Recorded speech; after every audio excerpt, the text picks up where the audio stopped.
și o probă de sunet.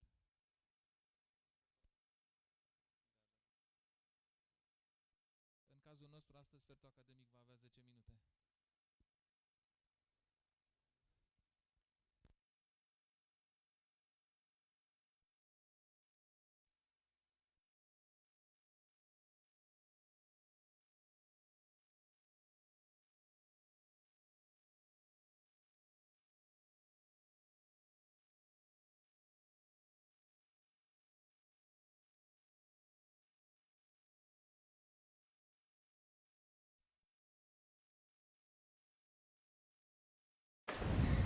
May I ask for this is English? English, yes.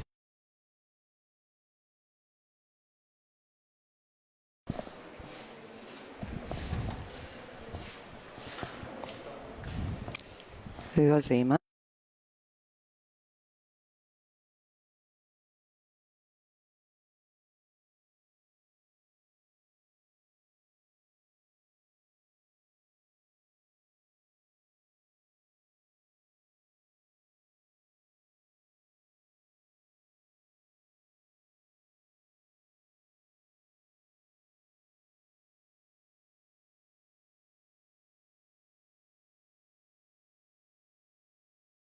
Szerintem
Good morning.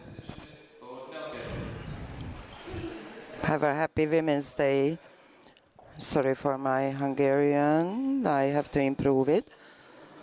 But also in Hungarian and Romanian and English, I would like to say we are thankful to all the mothers, sisters, grandmothers who have given us life, have taken care of us. They are with us and make our life on earth possible. In Harghita, in Miercurea, where I return happily. I remember at Tusnad a couple of years ago in a similar format, we were debating about the coexistence of humans with large carnivores and protecting biodiversity at the same time. This challenge generated by the large carnivores, which is also the topic and the motive of our meeting today, because Borboy Csaba, President of the County Council, as a member of the Committee of Regions,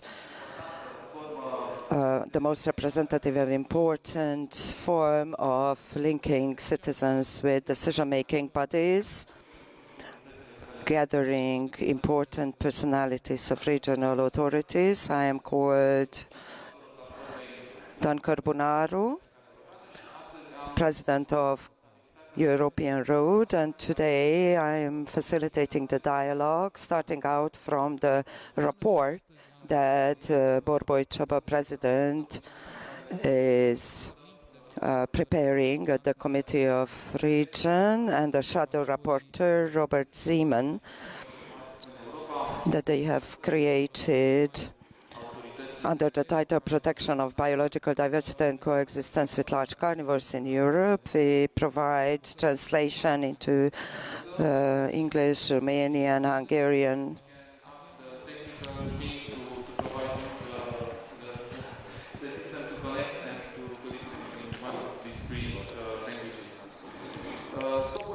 The scope of our event today is to bring together regional, local authorities, scientists, and interested parties so that they can share their ideas on the topic of our event today.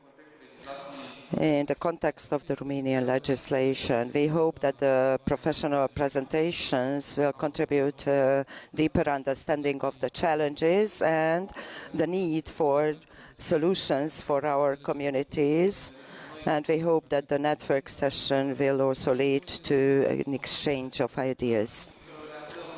We are in one of the most important regions in Europe from this perspective of coexistence of humans and large carnivores, the region of Harghita. I invite you, Mr. Csaba Borboy, to present your vision, ideas, and your suggestions with reference to this issue.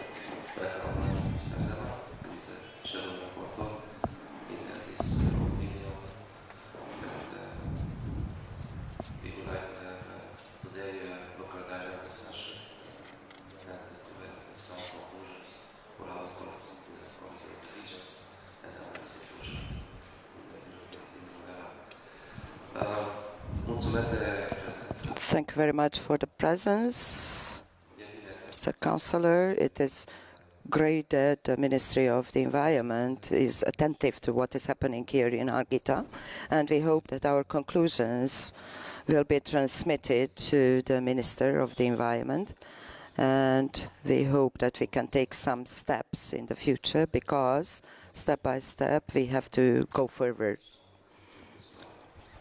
Thank you very much, Mr. Dean, for your presence. I believe that science has a role and place in this topic because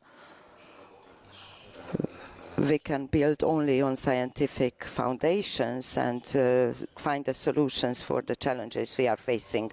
Thank you very much to all for the participation with professionals from different institutions, because I believe that today's discussion will be one step in finding good solutions in these conflicts.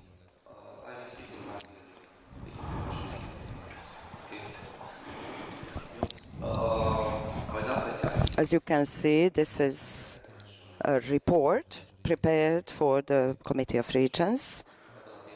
In this topic, this is the second report that we have prepared. And you have to know about these reports will be that the committee, the European Commission and the Council will take them into consideration, and they will also be forwarded to the Parliament. So you will find parts of such reports in different European documents and policy papers. So when defining guidelines, these are taken into account. I won't present all the points of the report in the draft report, but one thing is certain, something has changed in Europe, because when in 2018, 6-7 years ago, we prepared and adopted the first report. There was a large crisis, and it was questionable whether the Committee of Regions would like to debate this issue, whether Brussels wants to take into consideration that we have problems here in Romania and some other parts.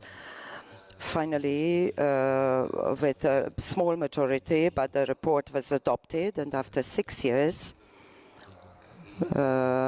following different works and inputs and impulses,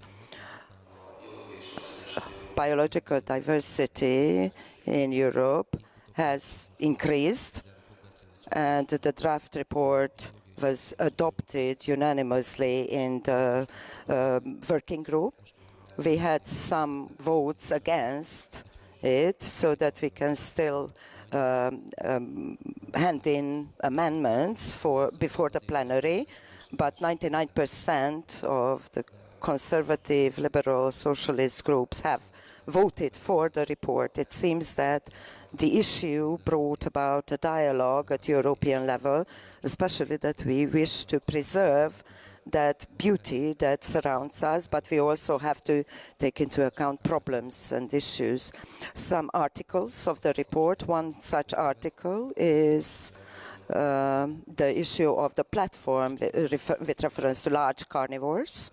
Here in Harghita, we have knowledge with reference to this, because a couple of years ago we sat down with the stakeholders and we tried to find solutions to some of the aspects of the problem. We also consider it important for the European institutions to finance such platforms where stakeholders can come together. We don't have a unified recipe. There is no such unified recipe. We need separate solutions for every region, compensation and financing these compensations.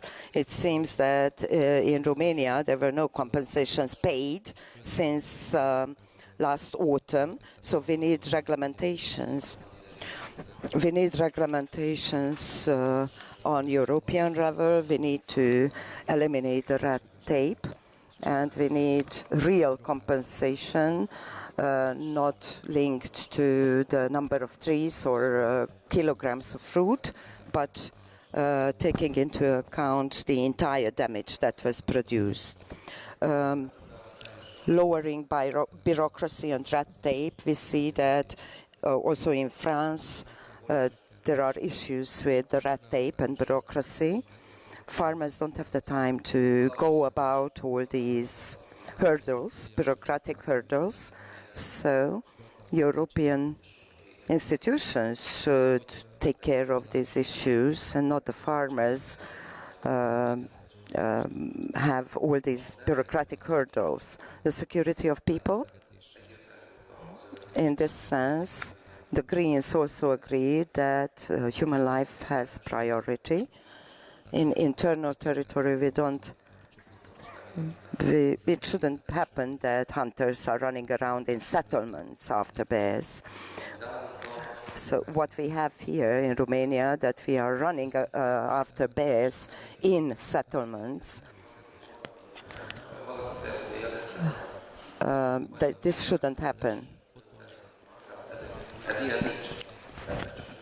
This is only happening in our towns, this hesitation what to do about the bears in settlements. The next article that I want to highlight from the report is electric fences.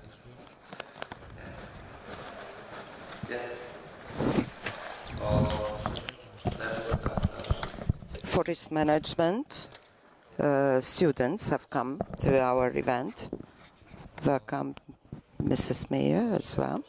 So with reference to electric fences and the issue of these fences, there are some smaller projects and they seem to tell that this is the solution everywhere. No, there are many issues with these fences. First of all, they need maintenance, and whoever has electric fences, this is not a simple issue, especially in the case of a small family where they have 28 hectares of territory with distances among the lots of land.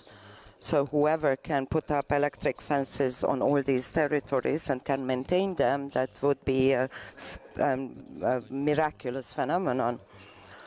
This is a good solution, but it's not a general solution to the issues. We have seen that there are no data. This is going to be presented by Mr. Chak. At the European level, there are no data collected, and this is a big problem, that easily everyone can hide behind the fact that we do not have data. And this is the truth. We don't have data in Romania. We don't have data at the European Union level. So this is something that Brussels needs to change. The data that we have is not enough. We need to continue scientific research. And I need to speed up my speech a little bit. I only want to highlight two more things. The issue of dogs. This is also an urban legend in many places that we can resolve the issue with dogs. No, it's not a solution. They cause huge damages. The dogs that are released in autumn cause huge damages. They endanger also our active tourism. And dogs have also rights. Why would you want to have dogs fighting bears? So, and you have to feed dogs and take care of them. These are expenses that people have to pay for. So there should be European financing for the different measures that are taken. And in this sense, this report is not about the mainstream of earlier years. We also had arguments. The mantra in the last 2 years in the public speech was that we have to eliminate the bear from the list of strictly protected animals. And they said we will have heaven here. But this is a very, very large process with the Bern decision. Of course, as a political aim on the long term, we can consider it. But if anyone believes now that in 2024, when we have so many elections in the entire Europe, anyone can make 1 millimeter ahead, in eliminating the bear from the list of protected animals. I don't think that can be done this year. But there are many things that could be done, but we don't do them. But this is our topic today. This is the issue that we are debating. Thank you very much for your attention.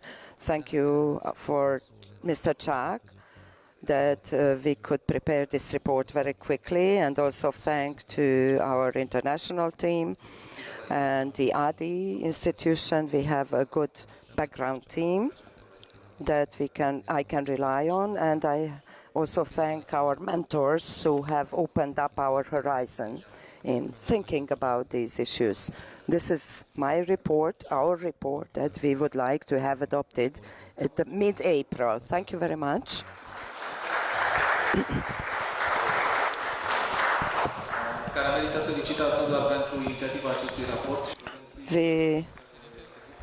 We are happy that communities are supporting the President and his work and his report. I'm happy to see so many young people here. I'm happy to see the representative of the ministry here. And I know that we are honored by the presence of the counselor from the ministry. In the second half of the event, the representative of the ministry will also present their point of view. And we'll see the large palette of the problems that the communities of such regions are facing. Mr. Zeman will also contribute to an objective configuration of these dynamics that we have to manage together. And as Mr. President has mentioned, all the contributions are essential for us to know the situation exactly. We need concrete feedback, also from people who have the bear enter their territory, know the issue very well, but we need a scientific evaluation of the situation that we are confronted with. Thank you very much, Mr. Laszlo Csák, Mr. President.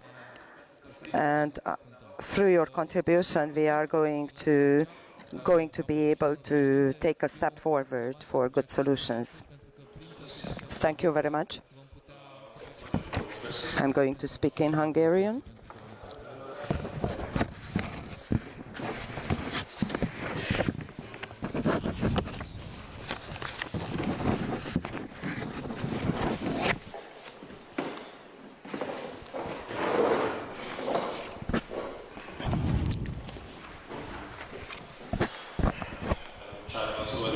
My name is Laszlo Csák. I'm not a professional of the forests or animals. I'm involved with European policies, and I have experience and information in this field, and I am an economist. And through the Committee of Regions, the Committee of Regions has registered me as a professional with reference to this report. I have prepared slides, but they don't seem to be working at this point. But I can also tell you about them.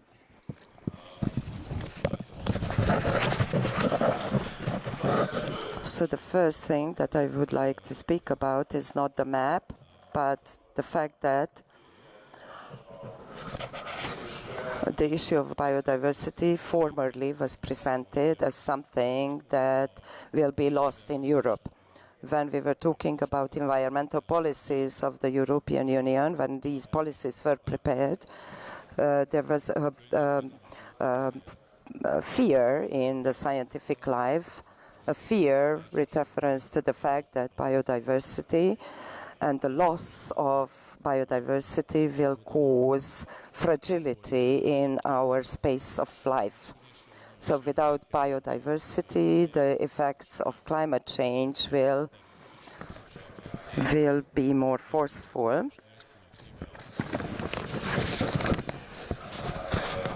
So living spaces will be damaged. So it was said that I think that I won't have the slides presented, so I'm going to just talk. So this was the essence of policies. Given that in Europe, at European Union level, the decision was that this was a common task, a joint task, in the sense that not member states will make decisions in environmental issues, but decisions will be taken at European Union level. So we managed to create a policy of protection, thanks to which now large territories have again large carnivores, and biodiversity in less developed regions of Europe has strengthened. So biodiversity is, the environment is a much better shape. Billions of euros have been invested. So it is not only about policies being created that would limit hunting, forest management, and agriculture, but it also meant support, financial support. This became a practice through the direct payments, and it has been working well. Compensations in the agricultural field and the environmental field are a practice that has been going on. But we have a different situation also with reference to biodiversity and agriculture and compensations in this field. But there is also another aspect to this, that while birds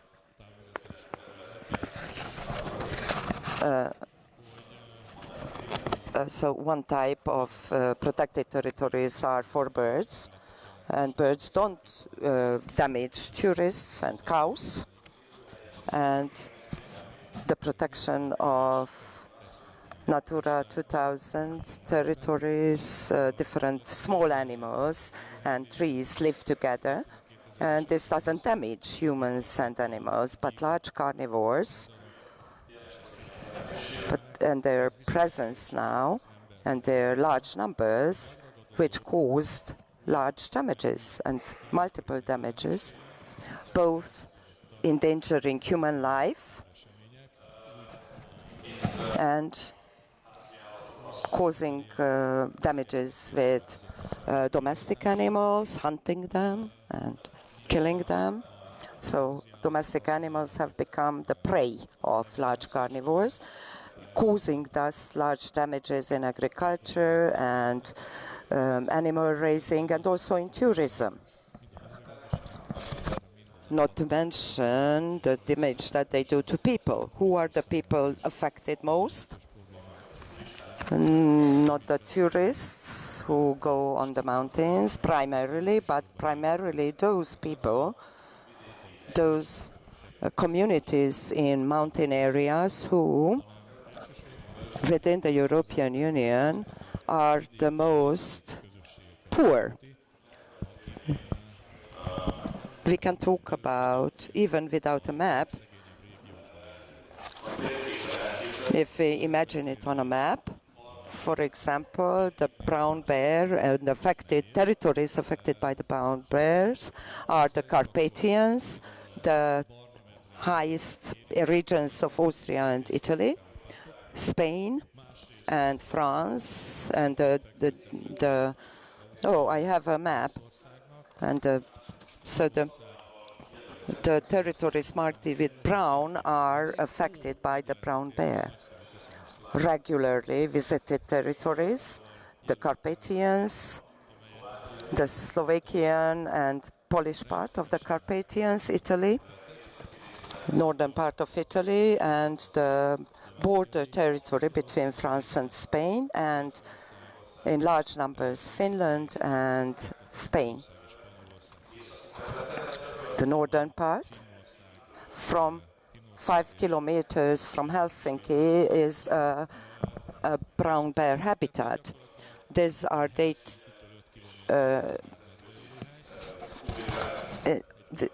these are data published by Polish scientists. Those territories marked in dark gray are the territories inhabited by and frequented by wolves. These are also territories that in the mountains, regional, rural territories, and less developed regions economically. And they damage and limit the livelihood of such people who have the most difficult social situations in any member state. So we can think of Santa Claus in the Sami territory and the Lapps land, who live out of raising deer. In their case, the bear and the wolves are the largest dangers to their activity. We can also say the same thing about many other territories in Europe.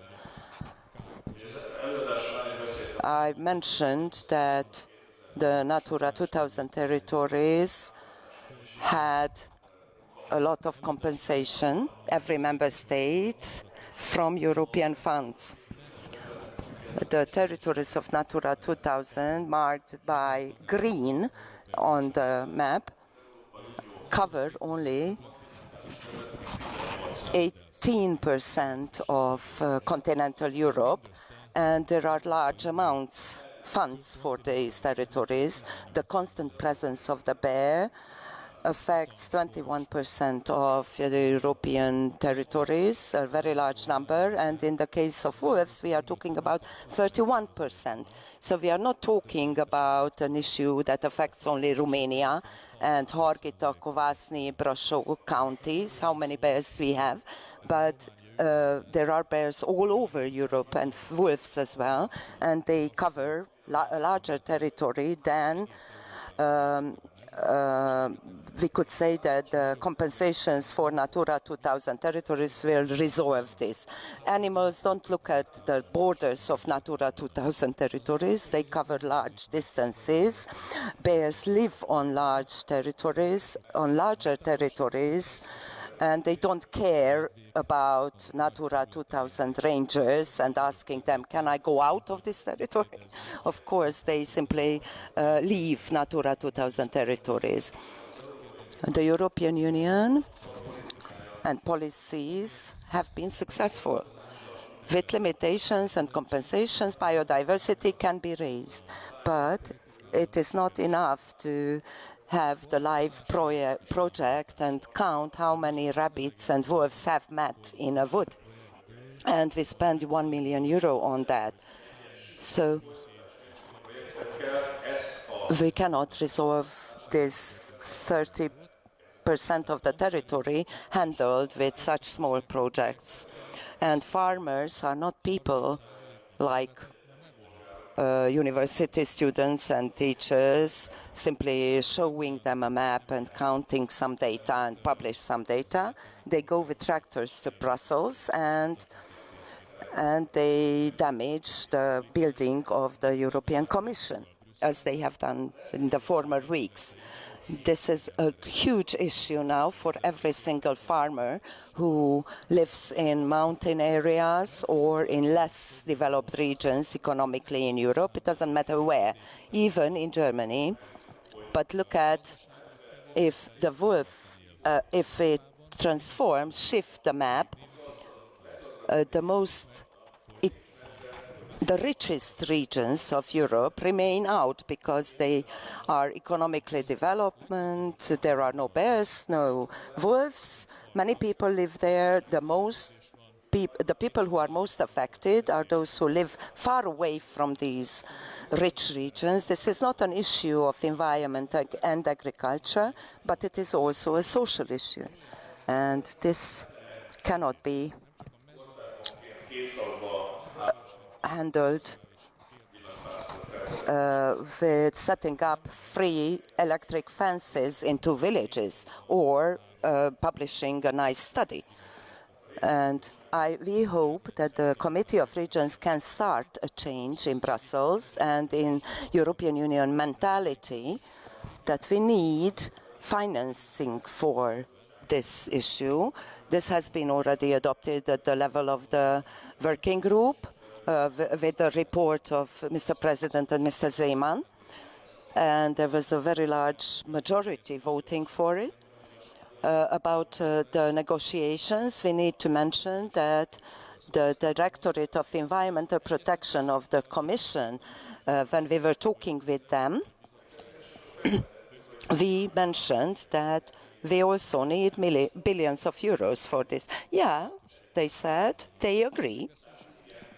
So we need financing, but we cannot take this money from others. We cannot take this money from farmers, from the agricultural funds, and give them to the farmers, because we have done the same thing then. We just taken money from one pocket of the farmer and put it in the other, saying that for so far you received the money for these things and now you receive it for the bears. If the bears and wolves are a common European issue, and we can talk about them with people from Paris, Berlin, and Brussels, and they also understand that this is an issue that concerns them as well, then we need to put money, funds, together and give other people the opportunity as well. Otherwise, the situation can escalate. Historically, the bear and wolf disappeared from Europe not because we had bad policies, but because they were seen as damaging animals. And similarly to how mushrooms and insects are eliminated from agricultural territories, the same was done with large carnivores. We know that biodiversity is important for us to continue living on this earth, but it is high time for us to assign funds to these issues, and those who are damaged by these problems. But it is also a social issue. The peripheral mountainous areas, regions are affected, and people living in these regions in agriculture and forest management, these communities need to have support and compensation. This doesn't mean that the bear will disappear and bear attacks would disappear, but every single farmer is already used to cutting the grass in August because it's a good time to cut the grass, but because they receive compensation for that grass that they cut in August. And if I receive compensation for a cow taken by the bear out of my 20 cows, then the farmers will take this risk if they receive compensation.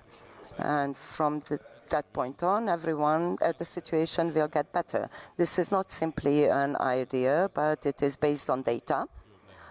The decisions of the Committee of Regions are always evidence-based, data-based.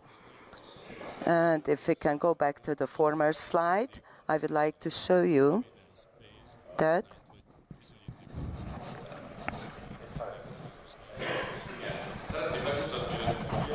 at present, official statistics with reference to biodiversity, these are the documents, how many birds live in the territory and how many hectares or square kilometers are the protected areas in member states. And these are the European data that we can access with reference to biodiversity. I wanted to show you this because usually they don't believe me when we say this, that Eurostat doesn't have regional data and essential data. They only have data with reference to the number of birds and number of square kilometers. Creating policies out of these data is impossible. We need data collected in every single member state on the basis of the same method and create a compensation plan on the basis of these data that takes into account social and biodiversity aspects as well. Thank you very much for the attention. Thank you very much, Mr. Chuck Laszlo. The voice of an expert is very relevant when the political decisions are taken, not only at Brussels, but in any community that is based on respect. We respect the environment in which we live, in which we coexist as animals, humans, and other forms of life. It is a form of civilization that we do this. Data that you present show us the limits that we have when the opinions and reports of Mr. President, Mr. Zeman, try to find solutions. And we see different limits. We see that we have bureaucracy and people cannot get compensation. We see that it's not okay to put the money from one pocket to the other of the farmers. Compensations that, for example, in Romania are very, very important. It's not correct for compensations to come from their own budgets. We need another set of funds. We need compensation that is a different compensation than the agricultural compensation. In the European Parliament, in the Committee of Regions, there is a practice that beyond political convictions, rapporteurs are helped by shadow rapporteurs. A shadow means that we are alive, so a shadow rapporteur will give vitality and support to the vision of the rapporteur, Mr. Robert Zeman from the Czech Republic, who works for his own community and in the Committee of Regions. So the Committee of Regions is made up of local and regional leaders who are actively involved in regional policies. Mr. Zeman, we look forward to seeing your opinion. We have seen what are the provocations that we are facing, what are the solutions that you see, and maybe you can give us more details on the report. The floor is yours.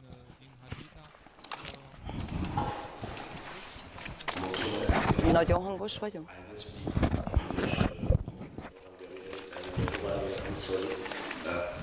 Angolul fogok beszélni, csak egy pár mondatot tudok magyarul és románul. Lassan fogok beszélni. Robert Zeman vagyok, Csehországból jöttem, Dél-Bohémiából, egy városból, és a mi területünk hasonló az önök területéhez itt Csíkszeredában, de itt nagyobb a terület. Itt van egy nemzeti park, a Kárpátok nemzeti park van Baváriában is, Csehországban, és ezért vannak farkasok a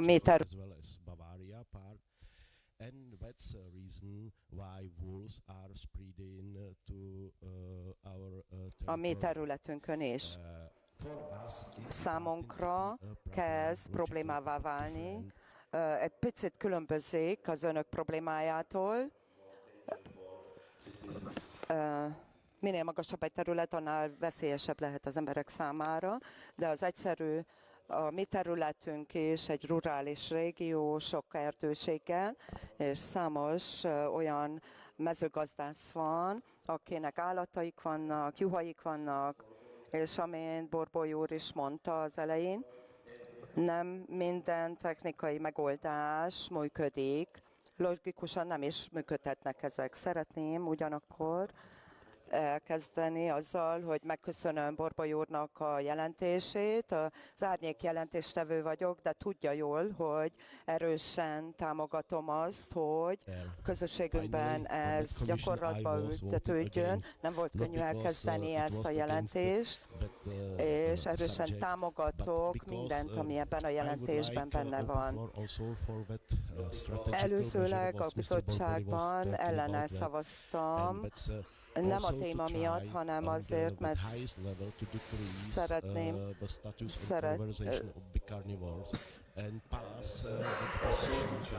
szeretném, hogy megpróbálni a legmagasabb szinten csökkenteni a nagy ragadozók védettségét. Minden egyes régióban, amit Csák László úr említett, egyszerűen logikus dolog, hogy döntést kell hozni arra vonatkozóan, hogy hogyan őrizzük meg a nagy ragadozókat, azokat meg kell hallgatni a helyi érdekelt feleket is. És meg kell hozni a megfelelő jogi eljárásokat. Vidéken élek, és kapcsolatban élek a mezőgazdászokkal, a farmerekkel. Vannak esetek, történetek azzal kapcsolatban, hogy mi történt, amikor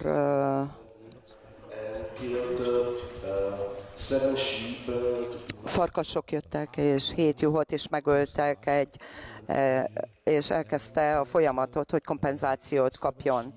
De ez a kompenzáció nincs egyensúlyban. Az adminisztráció fontos, de fontos volt, tehát most el kellett menni egy kormányszervhez, kompenzációt kérni kellett, és valamiféle kompenzációt, pénzt kap, de ez a pénz nem elég, és sok ember a mi területünkön, de farkasok nem csak nálunk vannak, északon és Kelet-Csehországban is vannak, szlovák határon is vannak farkasok. Mérgesek az emberek, mert egy olyan folyamatról beszélünk, ami nem működik rendesen, és nem is kapnak annyi pénzt.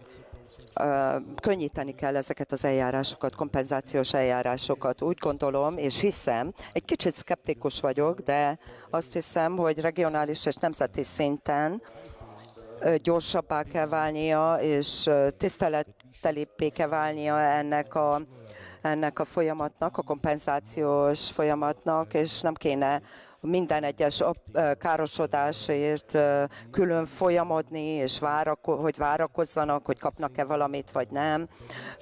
Ne várjuk el tőlük, hogy papírok tömkelegét kelljen leadniuk. Mit most hosszú a nagy ragadozók státusának megváltoztatása egy nagyon-nagyon hosszú folyamat.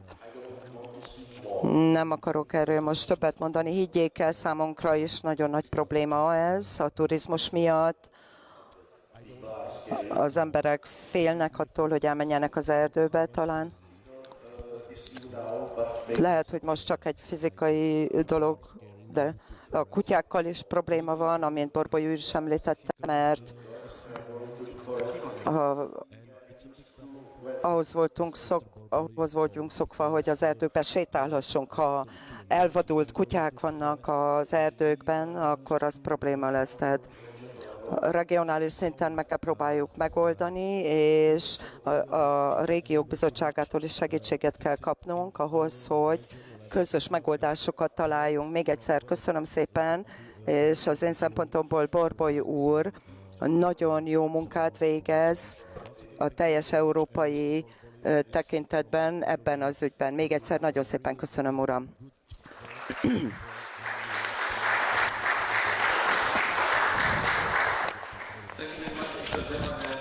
Köszönjük szépen, Zémán úr, és sikeres jelentést kívánunk, és minden jövőbeli tevékenységében is sok sikert kívánunk, a régiók bizottságában és a közösségében is. We continue this first part of our meeting with 2 video messages. One made by an MEP, very involved in finding solutions in the issue of living together with large carnivores. He is member of the European platform, and his work in the European Parliament is important because it can lead to the highest level of decision making, and he can bring our voice to the European Parliament. His name is Herbert Dorfmann. He is from South Tyrol, and in the next minutes we are going to listen and see his video message, which is in English, I guess.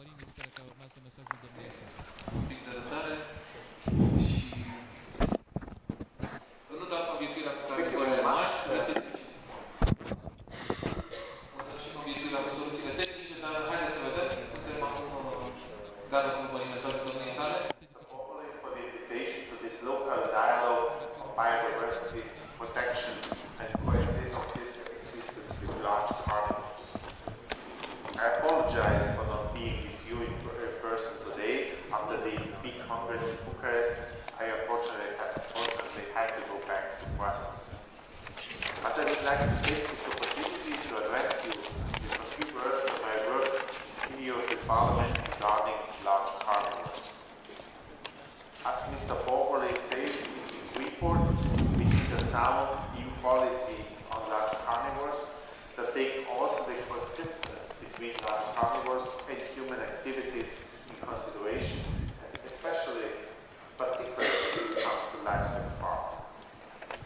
The EU Habitat Directive, which is the key legislation that is imposing a very strict protection on large carnivores, dates back to the year 1992.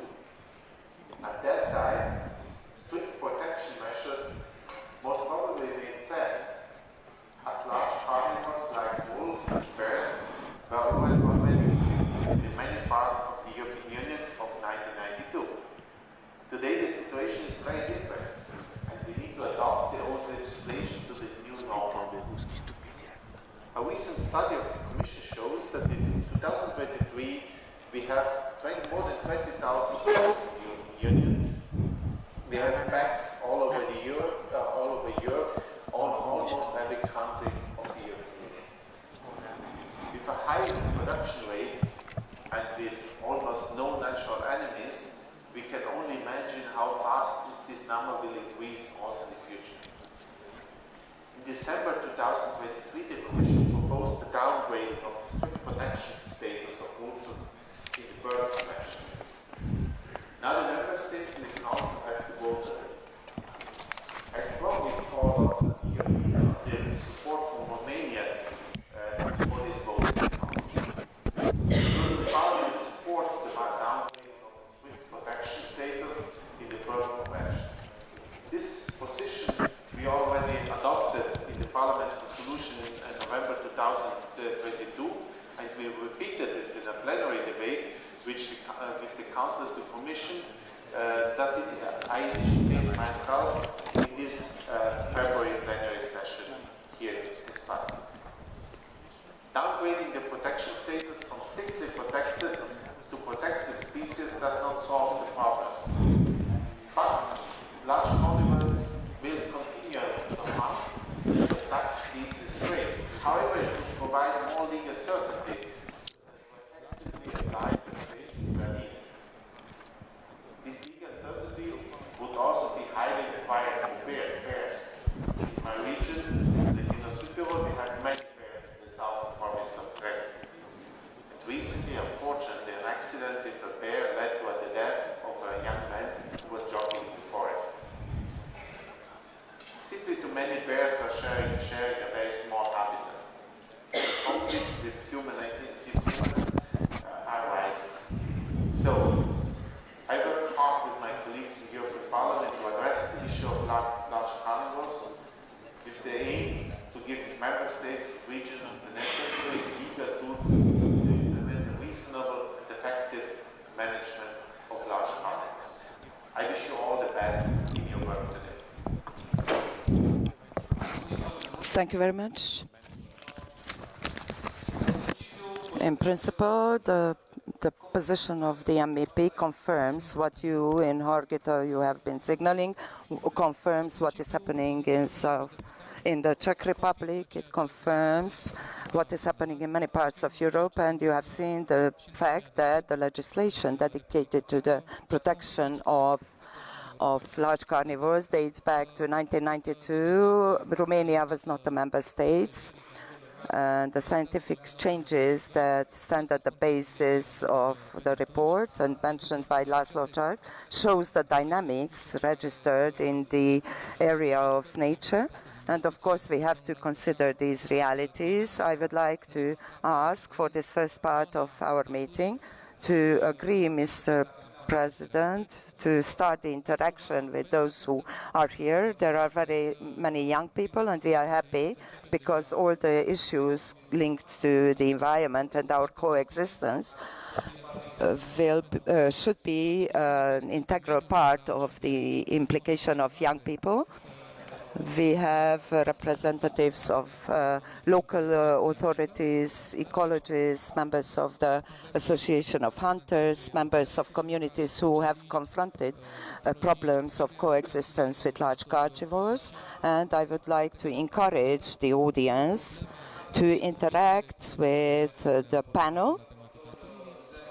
Mr. Zeman, Mr. President Borboy, the expert in the panel.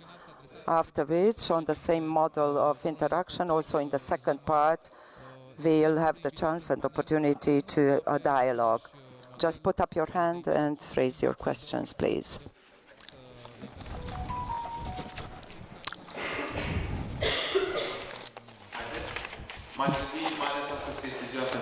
It is the Day of Women, and a man in the panel, man as a moderator. Maybe ladies will be more courageous and start the questions. But of course, we expect questions also from male audience members. Maybe, Mr. President, you can tell us about the process of making this report and what is the mechanism through which what you are proposing today will be transformed into concrete solutions for the community.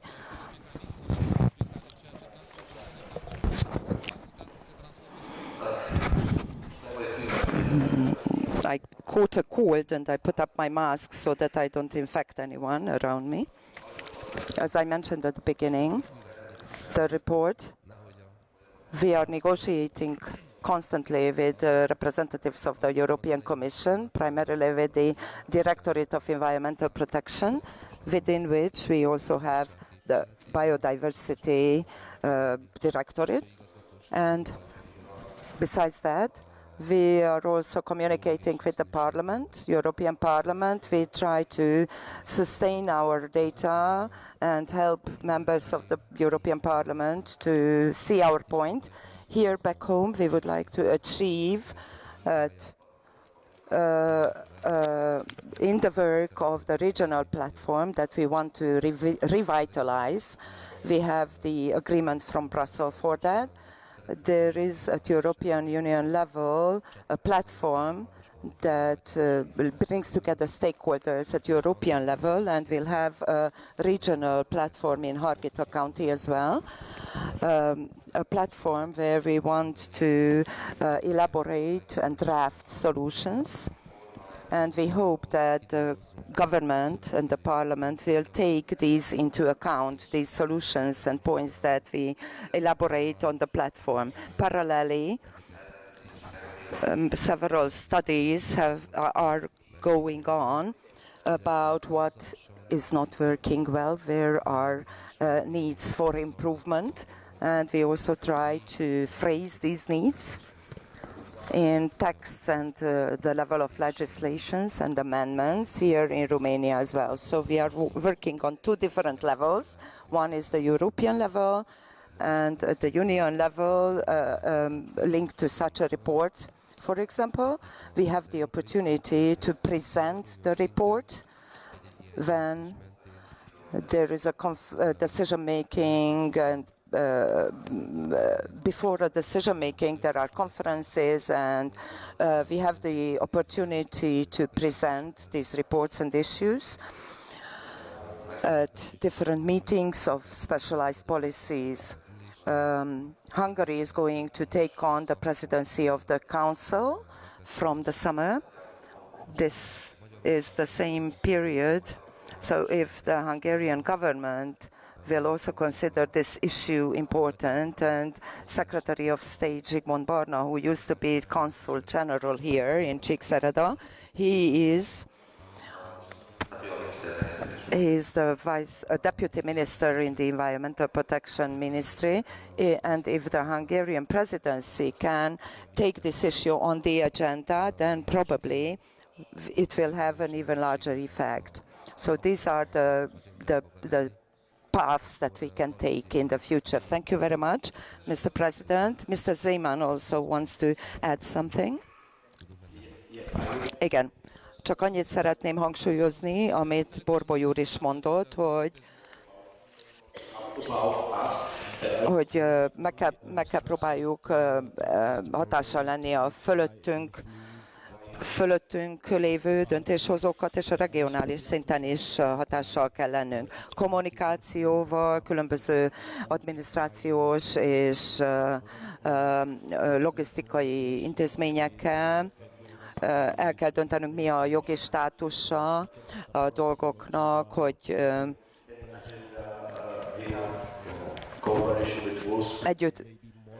együtt kell dolgoznunk a különböző intézményekkel és egyesületekkel. Mi magunk kell lássuk, hogy mit tudunk tenni. Én is mezőgazdász vagyok, és megteszek mindent, amit én magam tudok megtenni. Mindezek a találkozók nagyon fontosak, mert képesek vagyunk arról beszélni, és megmutathatjuk azt, hogy mik a problémák Romániában, Spanyolországban, Csehországban, mindenütt probléma ez.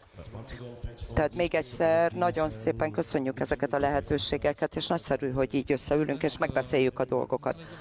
Thank you very much, Mr. Zeman. One very important issue that Mr. President has mentioned is the opportunity that if we link closely, strictly to the Harghita region.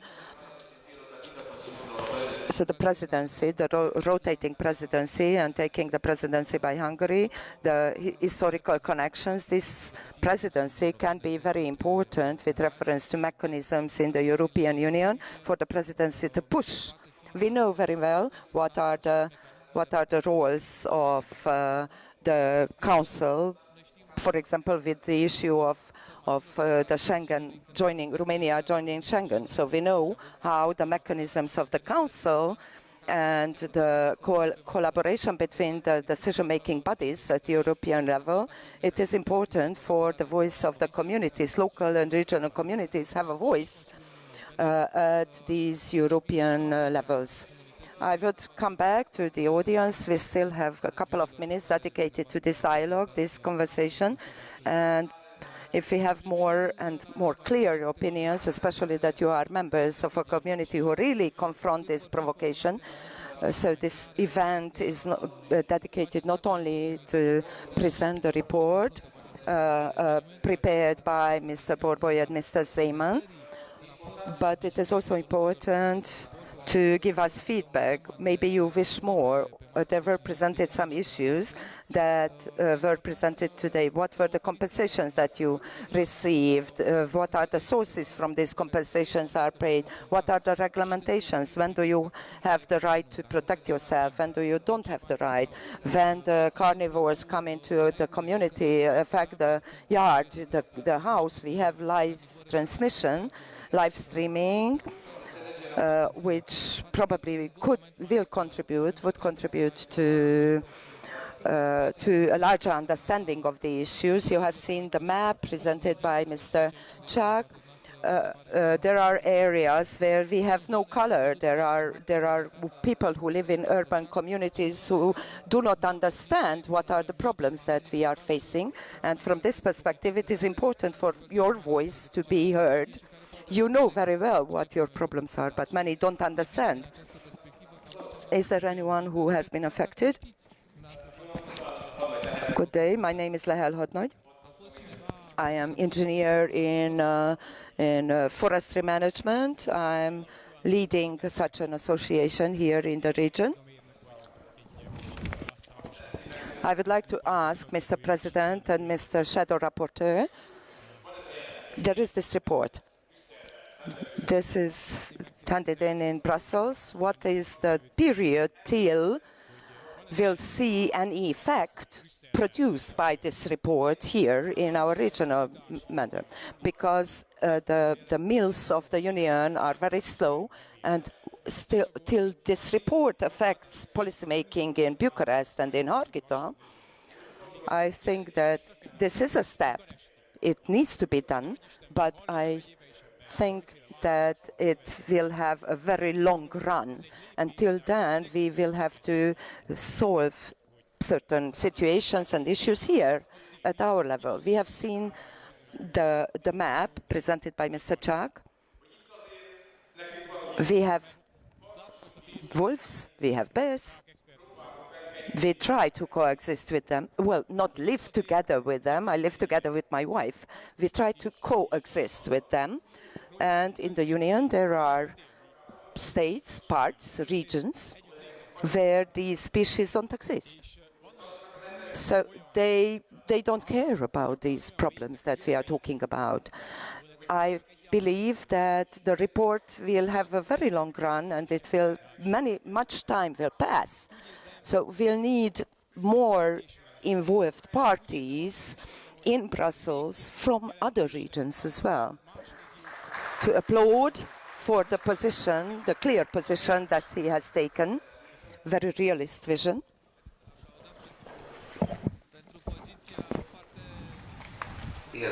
Yes, as it was mentioned, we are trying to go forward on many different levels. So far, we had many opportunities to solve problems here back home.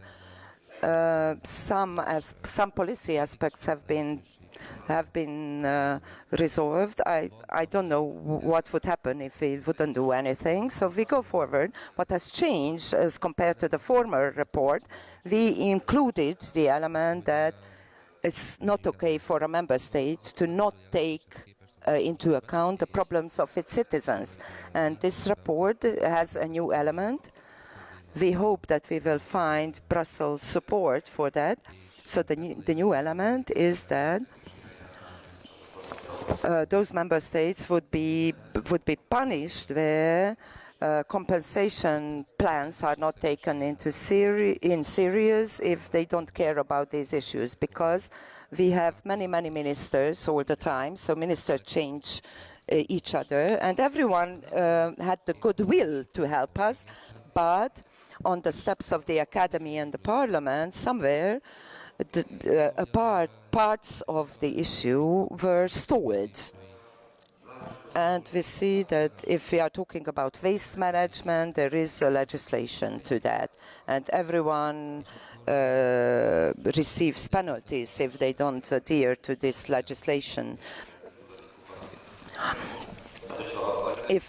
If there is legislation with reference to polluting air, polluting waters, there are different processes and punishments for infringements. We also need legislation and regulations in this issue.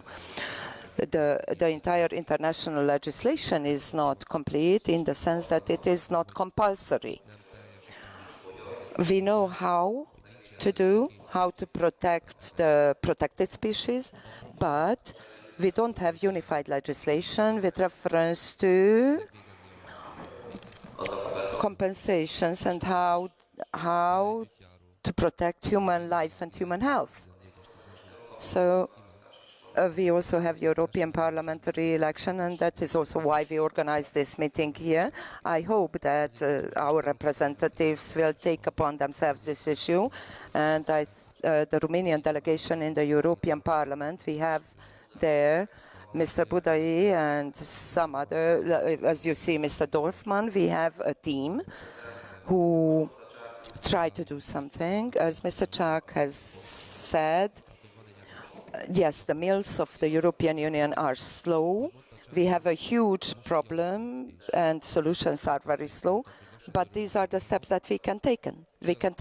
And we hope that the Ministry of the Environment here will be braver and Brussels will also become more courageous in these issues. At this point, I don't see any better solutions, just going ahead, collecting data, because what I have seen, if we simplify the thing to shooting or not shooting, the whole situation will stop still. If we limit it to the status of protection, everything stops again still. But there are many other issues. Many problems are not known. We know how many birds there are in Europe, but we don't know how many bears there are. And we can continue with the list. Compensations, etc. If we have data, in 28 we start a new budgetary period. Again, but there are many opportunities, but in 28 it is too late to go there and say we need more funds with reference to large carnivores, because that is too late. Now this budget is prepared and that financial period is prepared. And these events, we hope that if we organize many events like this, then we can achieve something.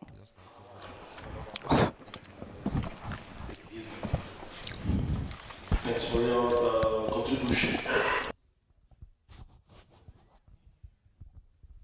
Take it easy. Thanks for your contribution, because it's normal and everyone feels that. I think so, as you told. It's good, openly said. I'll tell you what I will try in Czechia. I'm 57 years old and always try to do really many things. What I can flew, I tried to flew. In our region, I would like to open a debate, and we already started with farmers, and of course with bodies from environmental area, from conservators, how to make more smooth the agenda of compensations for our farmers. And maybe we can try some budget from our regional money, not only from that state or union money. That's one way what we can do, and maybe only that we will try that is good for our society, that we are caring about that, and don't leave that people, that victim, and foresters at their own. Second, what I will try and already started is to influence our national body, ministries and others, because they are bringing positions to Europe, to European Council, to European Commissions according to national state. And believe me, we all know it. Bureaucrats are very often bigger on a national level than at Brussels, because they are giving only a shape, and at Bucharest or at Prague they're finished that, and sometimes it's really tragedy what we have to implement in day-by-day life. And we're gonna see it's a long run, but this we can do, and I will try to do. And the last remark to Mrs. Lyon was killed by wolves, horse. It's known from newspapers, but maybe it's also a factor what will help to maybe decrease that conservation and give more opportunities to set up locally. And I feel to set up locally or regionally the most important thing in the whole process. Otherwise, it still will be much more about bureaucracy. Aki ilyen normálisan gondolkodik. I wish to briefly react to your question. This is a slow process. But for example, we have the convention of the Berne Convention. And its case, this is an international contract. Any international convention makes it compulsory for signatories to adapt their national legislation, but there is no deadline.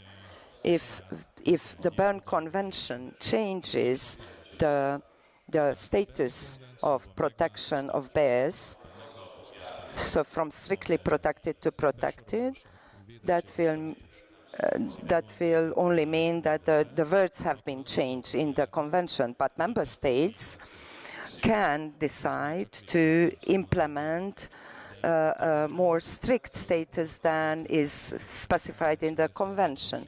The Convention will be mandatory if you also want it to be mandatory. It is a decade. Until then, we will be eaten up by bears and wolves, so obviously this doesn't work. The compensation system and the adoption of the compensation system to the situation, decisions are made now, which could lead to funding in 28-29. But we need very strong support. Now we have a consensus in this domain, at least within the Committee of Regions. What the negotiations that Mr. President had there resulted in convincing the Greens and the Socialists and the Liberals as well. So now this is not only an issue of the EPP and the Conservatives. With that, we wouldn't have the majority. The majority is only... So we managed to negotiate a European-level consensus, which is very important because now in 24 and 25, every decision will be taken with reference to how funding will be used from 28. If now we are on track, then okay, but if not, then we'll have to consider 28 plus 7 years.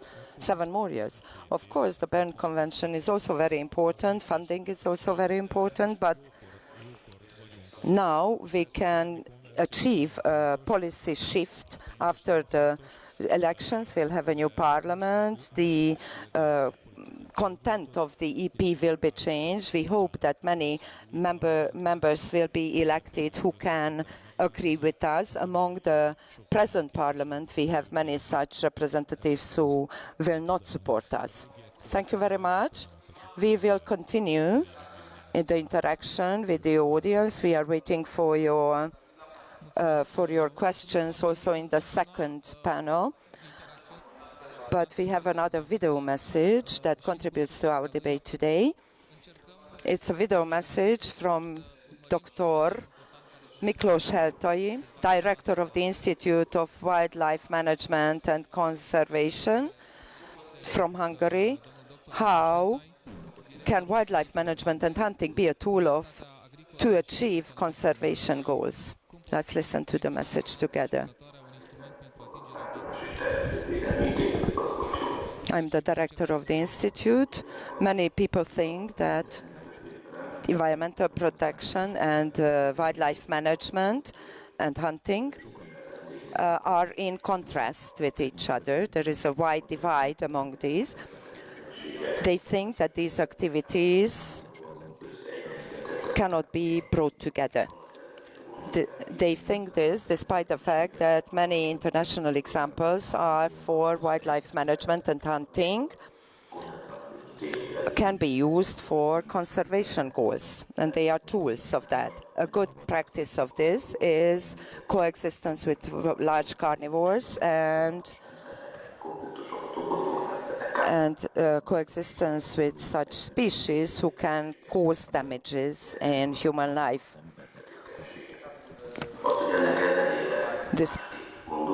We think differently because the measures taken in environmental protection have contributed to strengthening biodiversity and protecting habitats.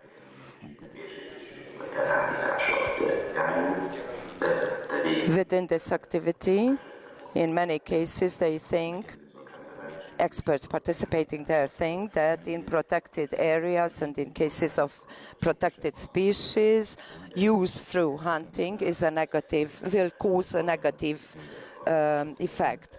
Therefore, hunting is prohibited, despite the fact that in a wider sense, environmental protection, which is national and civic activity, means managing natural resources in such a way that we also consider long-term goals and long-term interests of people. So it is important from the perspective of managing natural resources. In wildlife management, with hunting animals and species, we manage these species through hunting. Wildlife managers, in their own specialty, manage the density and the number of species, and they take care of population dynamics, they gather data, and they influence this data. So this activity, in fact, is very similar to environmental protection. It is even more similar if we understand the fact that wildlife management is not only used for using resources, not overusing, of course, but a goal of wildlife management can also be protection, where we work for the protection of a species to put it in a better, to create a better situation. Of course, a good status will also mean hunting in the future. When we need to preserve a certain number of wildlife if we want to hunt in the future as well, and if we want to hunt more, we need higher numbers of certain animals.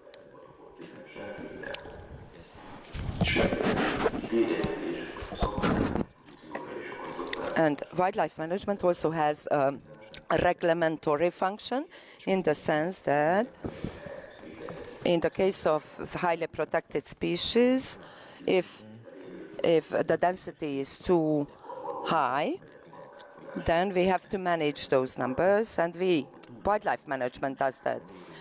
And in the case of carnivores that cause damages, and if they become the number becomes too high, we need wildlife management to achieve the proper numbers. So wildlife management and environmental protection are not contradictory to each other, but they are very similar activities.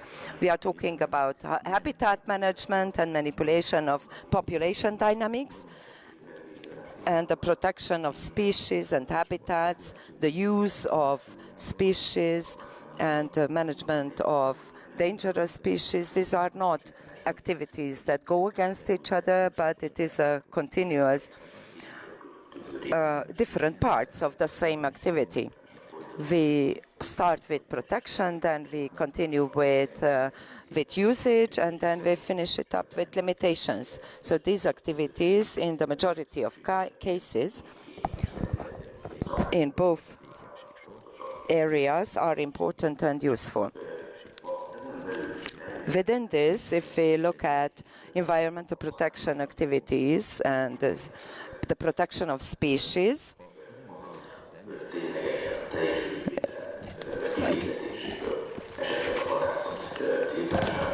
if you talk about the protection and the ban on hunting, then the environmental protection in its own area, domain of expertise, take into consideration 5 aspects: the rarity of the species, how endangered they are, how endemic they are they relictum, and do they have any use and beauty for humans.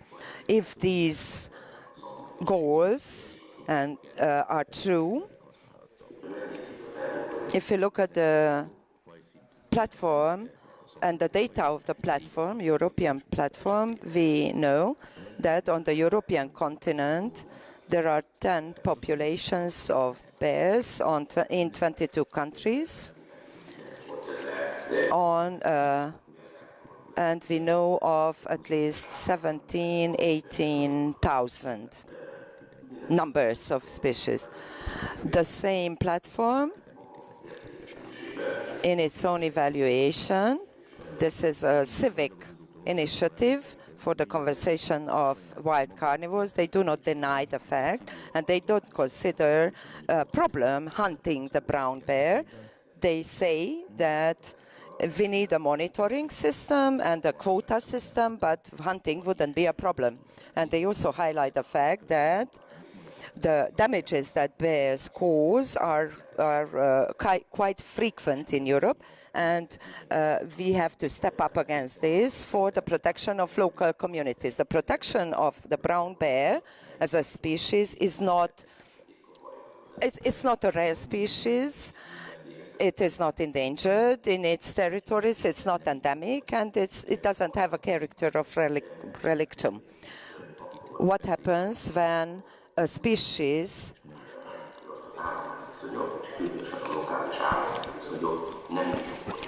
is protected, but data does not motivate this protection?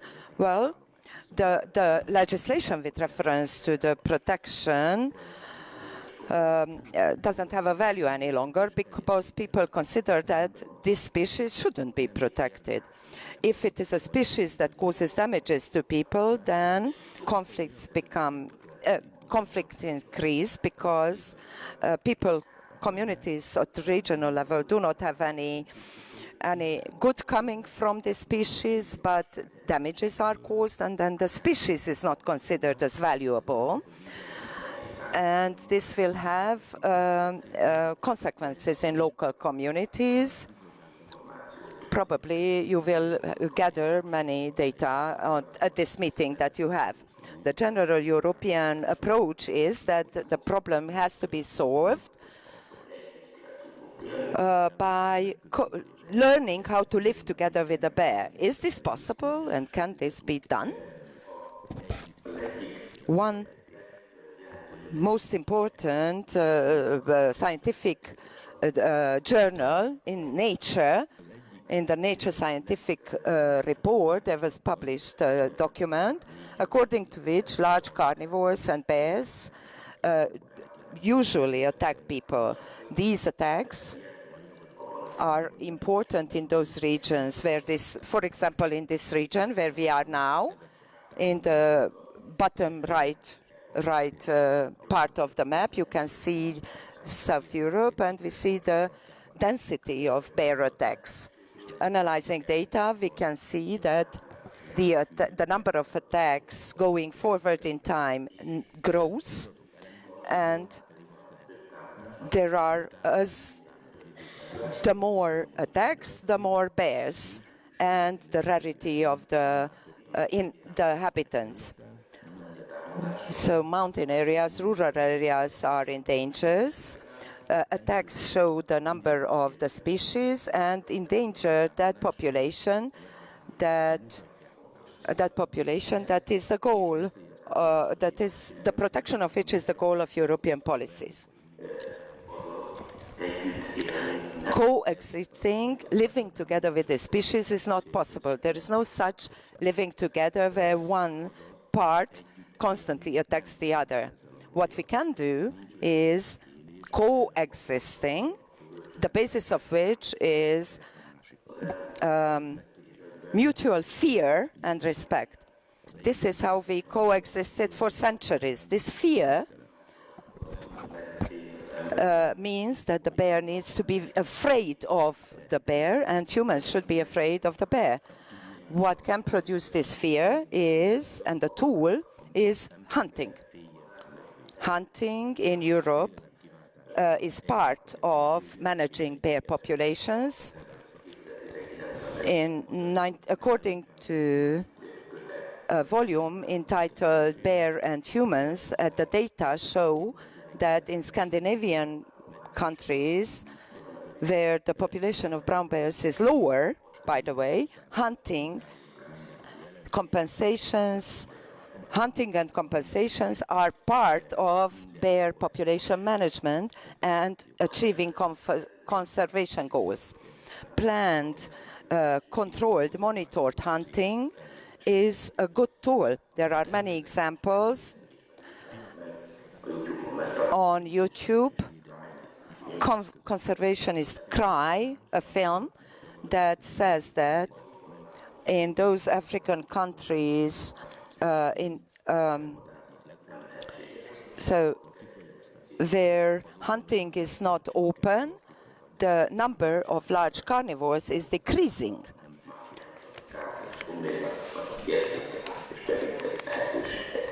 In those countries where hunting is allowed, the number of species is increasing because people take care to have possibilities to hunt.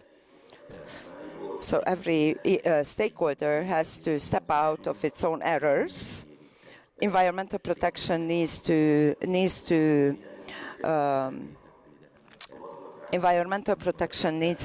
reconsider its protection policies. Wildlife management needs to base its decisions on data. And we have to consider, all stakeholders have to consider that wildlife management is not simply hunting, but a complex activity. And communities, society has to understand that bears are dangerous. And in the case of hunting the bears, the species will not be in danger. Many data show that. The bear could become a value for local communities. Conflicts will be decreasing. And everyone would be better off, even the brown bear. Thank you very much for your attention.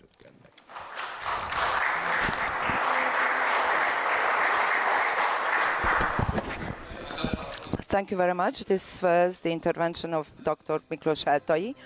I know that his opinion is very well received by communities in Hungary and also in Harghita. And his expertise and his message represents a value for the vision that in this common joint effort of Mr. Zeman and Mr. Borboy through the European Committee of Regions, the voice of the community of here will have more concrete results and more faster results. You are in a rural area and you know how important it is to prepare in time, and beyond the bureaucracy and snowmills of European mechanisms, we are already thinking of the next financial cycle. It is important for these elements to be known already. We are entering into an area where new priorities will be set in Europe, and these needs to consider local opinions and local decisions. In the second part of our dialogue of today, we'll have the opportunity to listen to the opinion of the councillor from the Ministry of Environmental Protection. He hasn't intervened in the first part, but he listened to everything that was presented. What was presented by the President, by Mr. Zeman, Shadow Rapporteur, our expert, Mr. Csák László, and other interventions that were online, and that complemented the large palette and complex palette of challenges that we are confronting today. The pressure that we feel in the community will be discussed in the second half. The doubling of the number of bears, if we only talk about Harghita region, shows how large this pressure is upon the community who are waiting for a solution, a balanced and correct solution. A short break and we see each other again at 11:15. We'll have the councillor of the ministry, Gabriel Oltán, Miklós Levente from the Rural Development Agency of Harghita, Director Szép Robert, and wildlife engineer Lehel Hadnagy from the Silos Hunting Association. We'll also have online interventions, and I hope you'll have enough time to phrase your questions for our dialogue. Thank you very much. We'll see each other back here after the break.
Bună ziua, ne pregătim să începem partea a doua a întâlnirii noastre de astăzi și o să vă rog foarte mult să vă ocupați locurile în sală.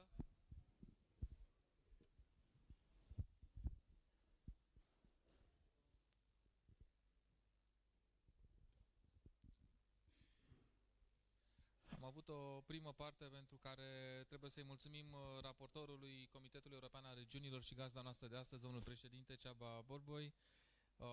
Domnia sa a prezentat soluțiile, principale elemente care stau la baza raportului pe care domnia sa împreună cu raportorul din umbră din Comitetul European al Regiunilor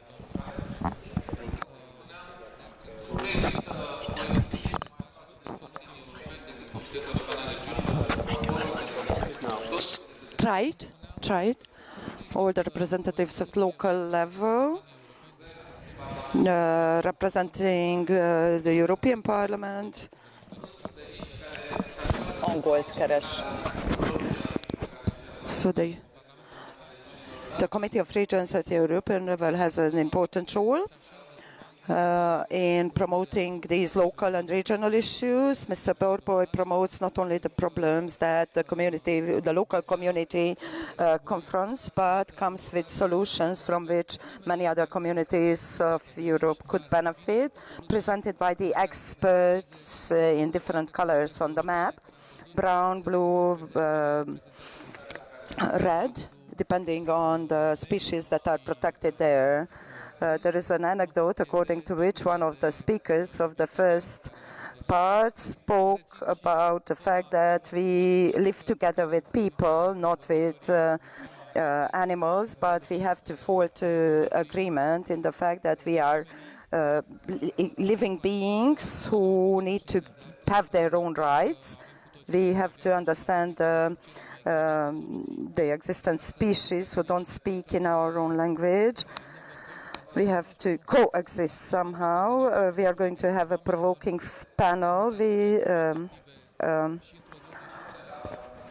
representative of the Ministry of the Government of Romania, of the Ministry of Environment, was very long expected here in Harghita, so we are happy to have Mr. Gabriel Oltan, Councillor in the Ministry of Environment. We'll start with Mr. Oltan. Then we look at the video message from Professor Ovidiu Ionescu.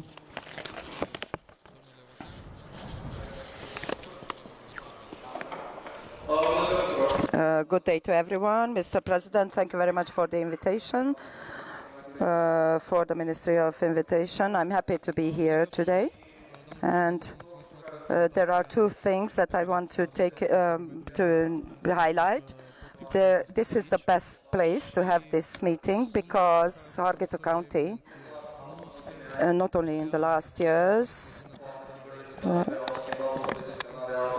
the legislative changes have changed the management of wildlife, large carnivores, on the territory of Romania.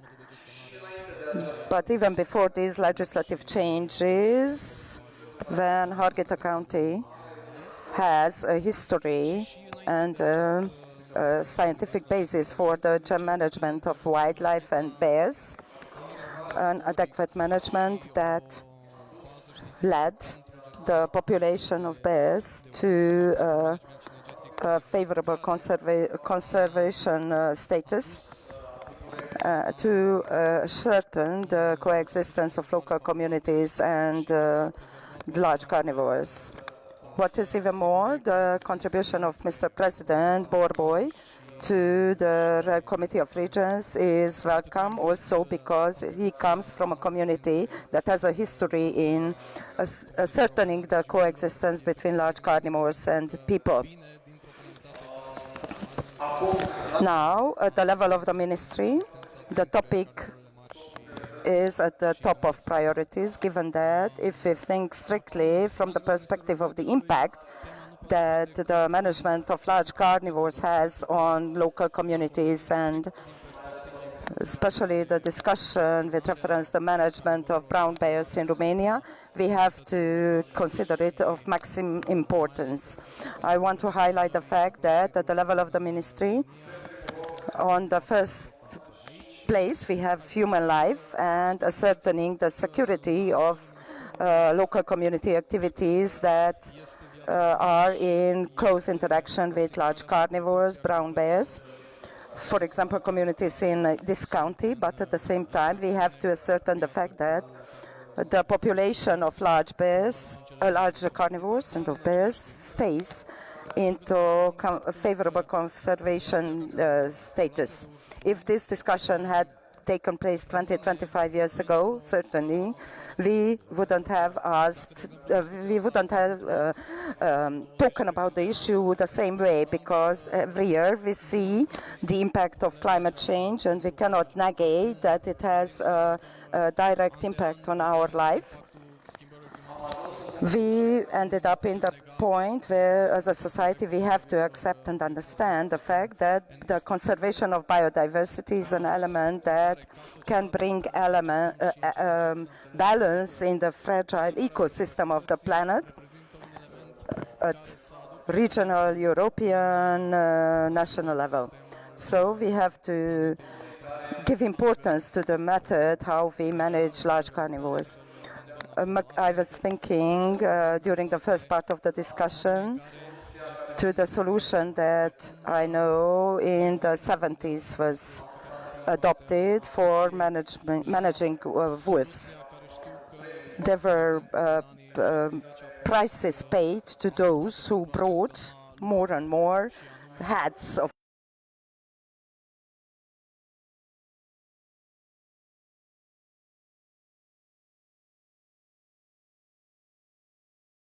they hunted them down, and if they managed to find cubs as well, it was even more money.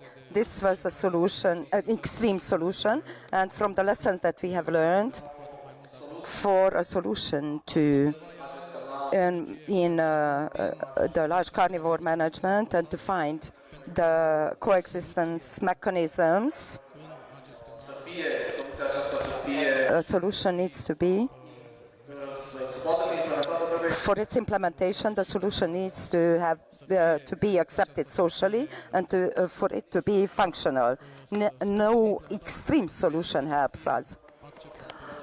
Thinking about the fact that in Romania, a member state, we have statistics with women, with people killed by bears, certainly this is not an example for balance. And I was looking at data from 2004.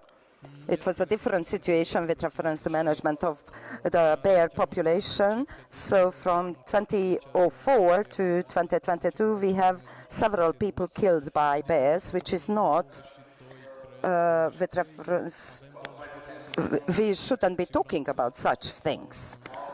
The damages that the bears create, the large carnivores, especially the bear, on the activity of humans, to have people attacked by large carnivores who survived an attack, they oblige you to do something. As it was mentioned, the measures that were taken need to respond to the conservation needs and management needs of the population of large carnivores, and at the same time they need to bring balance in society with reference to the management of the population and the method through which we can coexist with these large carnivores can coexist with human communities. It is important that I am here because we have to listen and be in direct contact with the modes with which local communities and local authorities manage to manage the problems caused by large carnivores, and out of these solutions to learn the lessons which can be taken to Bucharest and from Bucharest to European level, so that these policies, national policies, are very strictly linked to European policies with reference to management of large carnivores. And we need to take these lessons, locally learned lessons, and the problems that local communities face need to be taken to level national and European level, and we have to find the methods action methods and intervention methods that are the most adequate and the most efficient. So I'm happy to be here and to listen to your experiences, and I will transfer it forward towards the decision makers and decisions that can be taken at national level. Thank you very much for your attention. Thank you very much. I was mentioning to Mr. Oltian before this panel, I remember Jean-Claude Juncker, a politician of large powers and experience. He came to Bucharest in 2017 to his first dialogue with citizens of Romania, and he started saying, "I have come to listen to you." And out of what you have said, that you need to have an interaction with local communities, I think it is not simply important that you are here, but the fact that you were listening. He had the opportunity to listen to your interventions in the first part, and he will be open to start a dialogue with you and in this panel as well. So what you wanted, a dialogue with the Ministry of Environment, this dialogue can become a reality. Thank you very much for being here, Mr. Councillor. We also have a video message that we are going to view, and I ask technicians to display the presentation of Dr. Ovidiu Ionescu from ICAS.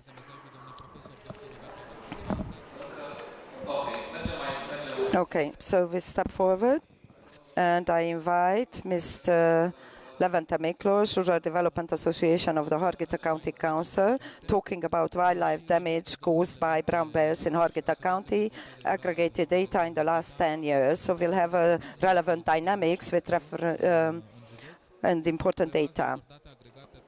Mr. Miklós, you have the floor.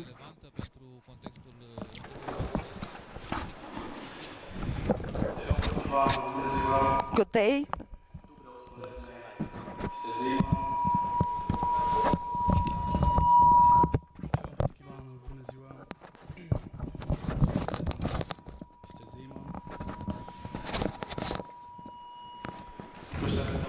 I'm Levente Miklós from the Rural Development Association of Harghita County.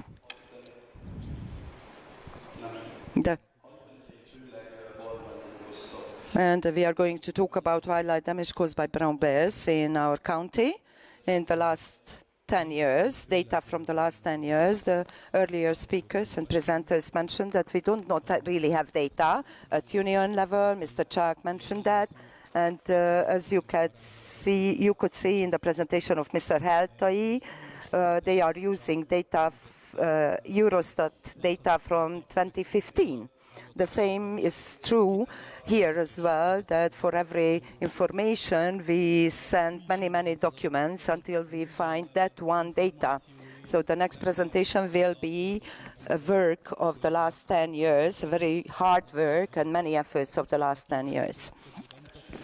In the first slide, you can see the population of bears and the dynamics of the population. You can see that after 2016, there is an increase in the population, a slow start. We are above more than 1,000 examples over the data of 2016. The damages in agricultural fields and animal stock, livestock, on the basis of data from the Environmental Protection Agency. If we are talking about large carnivores, on the lower part in blue, you see the damages caused by wolves. This is not so much as the damages caused by bears. In last year, the damages caused by the two species were 97% of all the wildlife damages caused in the county. The damages caused by these two species.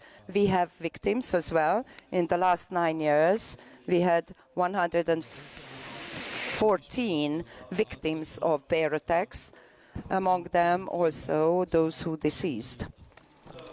Here, we have We have other types of damages.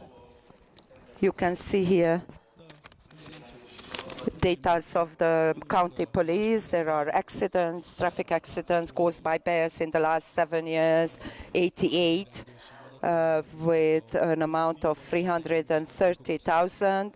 The raw alert messages that notify the population about dangers. And data from the ministry, we have only till 2022, with over 8,000 cases, and the amount, I hope we'll have the data from 2023 as well from the ministry. And this situation needs solutions. This situation cannot be sustained any longer. We cannot live with it any longer from any aspect. And I mentioned some legislative acts that regulate the interventions and compensations. Between 2017 and 23, nothing really happened. There were 2 prevention and intervention quotas specified, and then in 2020 a modification to the hunting laws. This is where compensations to human health damages are mentioned. And there is a protocol that would create for compensations to be paid by county councils, but it has not been implemented. We also consider a milestone, government urgency decision that made it possible for us to intervene in settlements for the elimination of bears when there is a large danger. I don't know if you remember 2018, where in the yard of a high school here in town there was a bear. It took us 6 hours till our colleague managed to get into contact with the ministry and the derogation was signed. And then we received an email that said, we asked your colleague not to call the ministry any longer. And we have the director of that hunting association who shot that mare in the schoolyard. He will later talk about that. In the meanwhile, the Regulation 81 will be extended to external territories as well.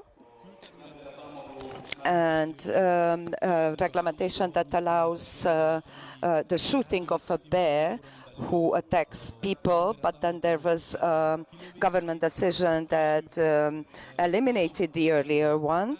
Then there is a decision with reference to catching bears through traps. And then we have decision number 3 that creates the opportunity for the compensation of traffic accidents, agriculture, rural territories, but goods produced by people are left out of it. So, for example, if damages are caused on an agricultural field, are compensated, but if something made by man is damaged, then no compensation is paid. I was called from a settlement with reference to a pension, a hotel. 2 weeks before opening, the bear went into the yard and produced very large damages in the newly built pension hotel. But legislation does not give us answers to what compensation can be paid in such cases. We have the quotas and the amendments to the legislations. Again, changes in regulations and laws, but the most immediately as decision number 81 appeared, many people called us whether they can shoot or not, what compensations can they get, what they cannot, and we made a survey from October. We asked 260 people. We had stakeholders fill in the survey, and what we see, 54% of people, of respondents, are say that the regulation is okay, but mayors and hunting associations are not okay with the regulation. Over 50% think that mayors should not take decisions with reference to shooting or not shooting bears. Neither do agree with this hunting associations and mayors either. The data that we received is that we need the quota system, wildlife management, and decisions should be taken by experts, not by mayors.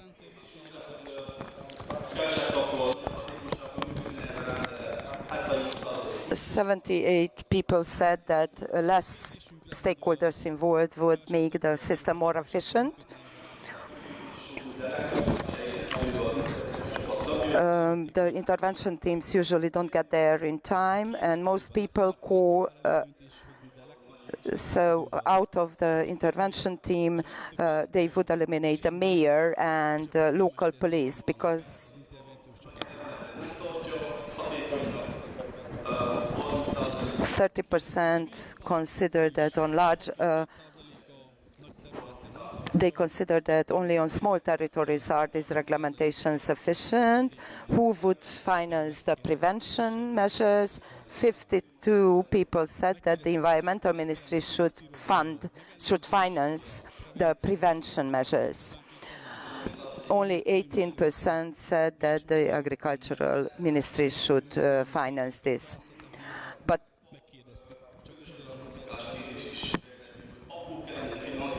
we also asked whether the common agricultural policy should create opportunities for financing, and a large amount said yes.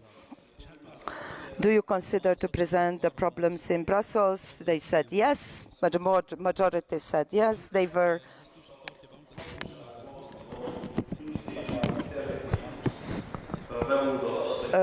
on the basis of data from the website of the ministry. 20 counties are affected, 1,300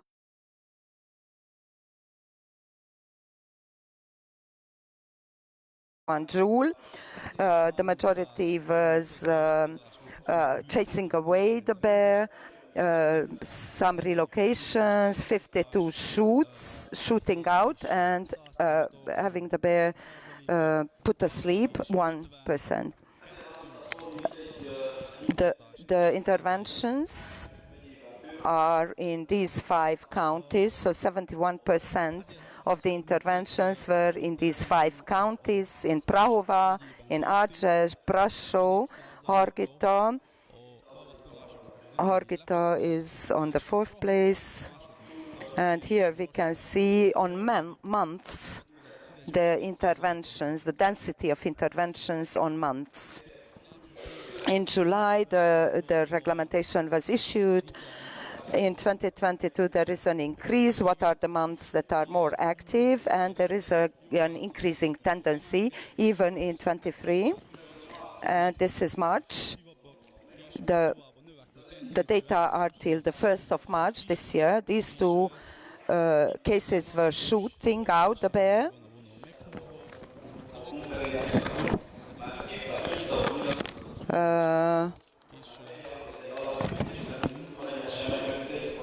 They shot out the bear, and a green agency made a report on them that they shot a bear, and they were writing a report. That's why they were late for this conference. We have more aggressive bears, it seems. Given that county councils do not have the authority to handle problems with large carnivores, and the president also deals with this issue because he is member of the Committee of Regions. Our association handles this problem, and we included in our founding document the management of compensations and reporting wildlife damages. We helped implementing projects for electric fences. We helped victims. We made contact with 38 victims, and out of these 33, we managed to start the compensation process with a firm of lawyers. We have a relatively large amount of compensation money that we are expecting to receive. We have a working group set up. We've participated at 13 events, local and international events. We presented the local situations to international body of journalists. We organized different meetings. We prepared 50 videos and informative materials. And continuously we give counseling to the victims. We organized a march to promote the issues that we are standing for, and where the county council can help us out of the taxes of local people. 6 settlements received money, funds to buy electric fences, cages for the location of the bears, a container trap for bears, and guns for putting the bears asleep. What could be the conclusions of my presentation? While I was preparing, I was looking for data, my attention was drawn to a couple of things. According to the data of the county police, it says that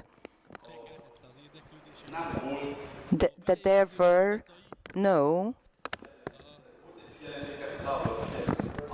there was a sign saying, because there was a sign put out that be attention, there are animals here, no compensations are paid, because there was a sign put out. And from the police from Brasov, we see that they paid approximately 1,000 euro for a cow. If we look at the average value of wildlife damages in our county,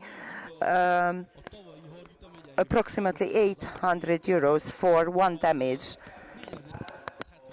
And if we look at what it costs to Romania, the numbers would be, out of the 1,300 settlements, all have a contract with this would be 4 million euros for the ministry to be paid for damages in the last 2.5 years. That would be 10 million euros.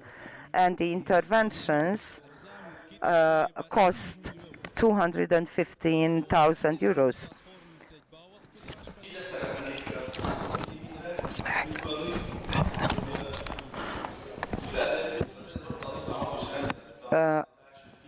These two decisions have been taken with reference to compensations to 2 people. One person received 300 euros and the other received 380 euros. To be honest, if we say that things are okay, then it's not true. I leave this open, up in the air, this question up in the air. I leave this issue open. Think about it. Thank you very much for your attention. Thank you very much, Mr. Levente Miklós.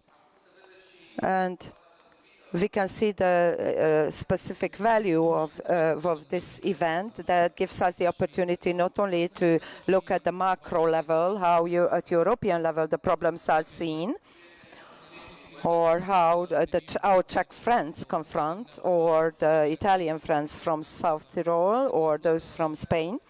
And they know very well what these situations are. But not only politicians need to know, but also politicians from Brussels and Bucharest, because many times these visions and these regulations with reference to biodiversity and protection come from and we need to find correct, adequate solutions and regulations that take into account the reality in the field. And after finishing this panel, where all the invited people will present, and I hope you will intervene and you will let your voice heard, because solutions can only be found like that. What was mentioned by Mr. President Borboy with reference to the steps that are to be taken for better policies for finances, these will happen if your voice will be heard. Not necessarily in an extreme place, as we have seen the protest of farmers in large capitals, but in a civilized manner, and making sure that, yes, these issues, these voices come from different regions, but those from Brussels will have to take into account sooner or later the realities that you are confronted with. So they have to come up with solutions, and we have to come up with solutions so that the situation doesn't become even more dangerous. Mr. Sip is our next presenter. We are looking forward to hearing your opinion. Thank you very much. Thank you for the invitation. Mr. Carbonaro, I have known him forever. I was working in Bucharest. I was leading in the National Guard for the Environment till last year. I was Secretary of State in the Ministry of Environment, and I am very happy to see the legislation that was done by the government that I was a member of, and it can be seen that after the zero moment, 2016, when all the possibilities of intervention were eliminated, intervention on large carnivores, we were the only ones who openly assumed this problem. And we started a real dialogue with the civic society, with other stakeholders in this problem. Today, I haven't participated. I couldn't manage to arrive here in the morning, but what I noticed is that till now there were many questions and very few answers. Questions we have: the problem of large carnivores is a complex problem, much more complex than we can treat it at local level. So the institution that I'm leading today has a project on CaleaEuropeana, together with 18 partners from the area, through which we wish to set certain common paths and to elaborate certain common policies with reference to the Habitat Directive, because we know that the directive comes and gives us movement space. Every nation acts differently, every member state acts differently. We can pinpoint how well these are implemented, but every country is different. Romania has the largest population of large carnivores and the most healthy ecosystem at the moment. Why do I say at the moment? If my colleague from the Ministry of the Environment says that we have to sustain the population of bears at a favorable conservation level, I can agree. But the population of bears today at a value over 7,000, and as people here have shown, the tendency is of increasing. Is it a number that is sustainable, of favorable conversation? We have to step forward with this thinking. The cycles are respected. We know that the Habitat Directive protects all the carnivores, from reptiles to large carnivores or carnivorous birds. But the prey, do we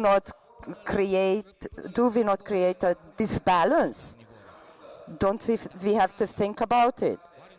So we simply state that in the Habitat Directive that member states can take decisions. Yes, they can, but we are several actors at the table. We are politicians, there are hunting associations, the law with reference to hunting is a law.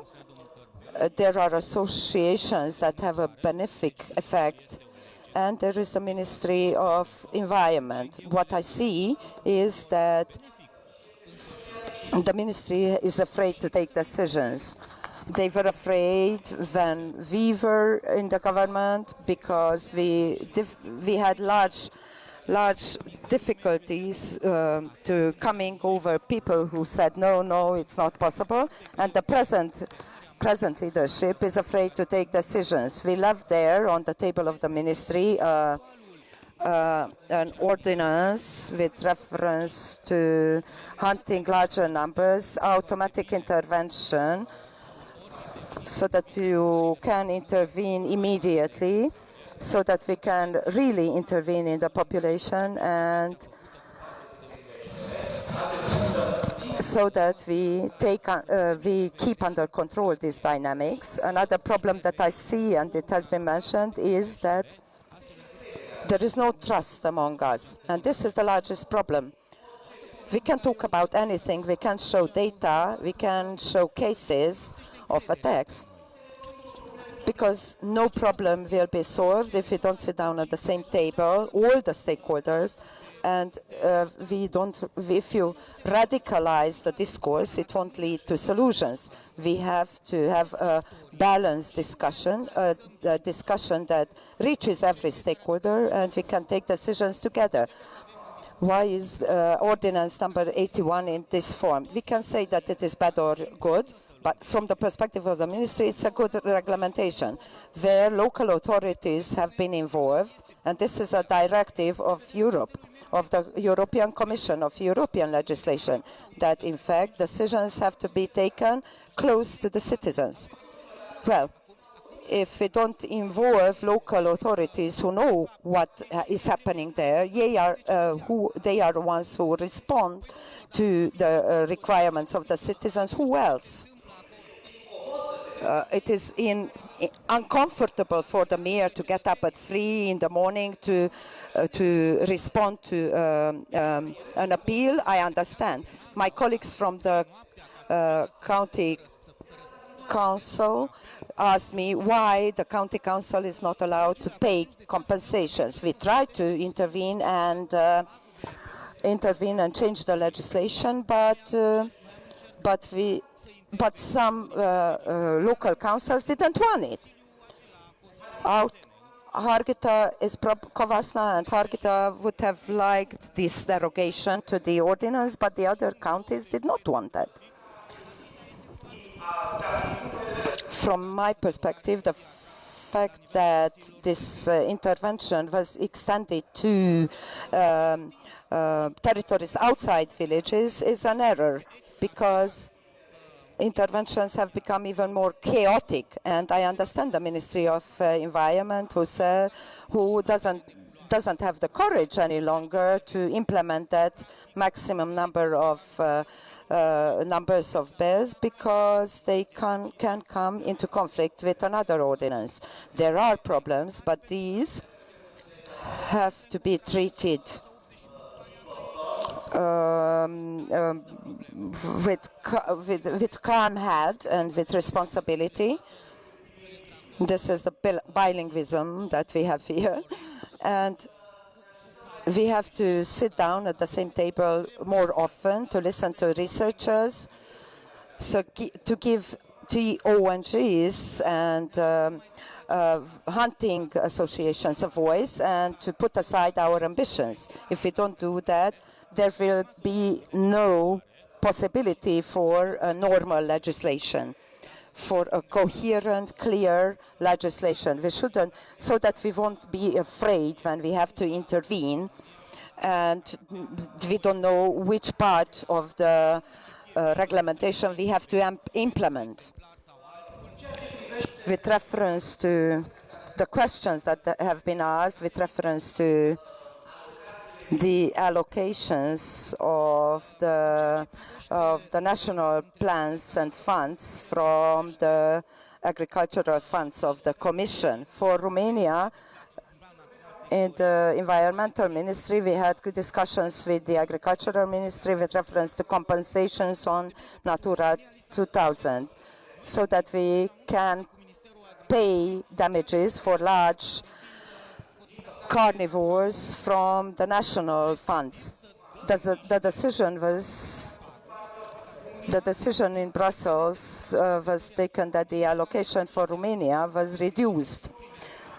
And the Ministry of Agriculture said, well, first the farmers and then the rest. We have to go to the European Commission. We have to break down the door and we have to show them the importance of the biodiversity package with reference to agro-environment impacts. So we cannot protect only the certain species, and so the implementation of Natura 2000 measures is a very complex, and we need policies and decisions that are coherent, that will sustain the ecosystem in its entire form.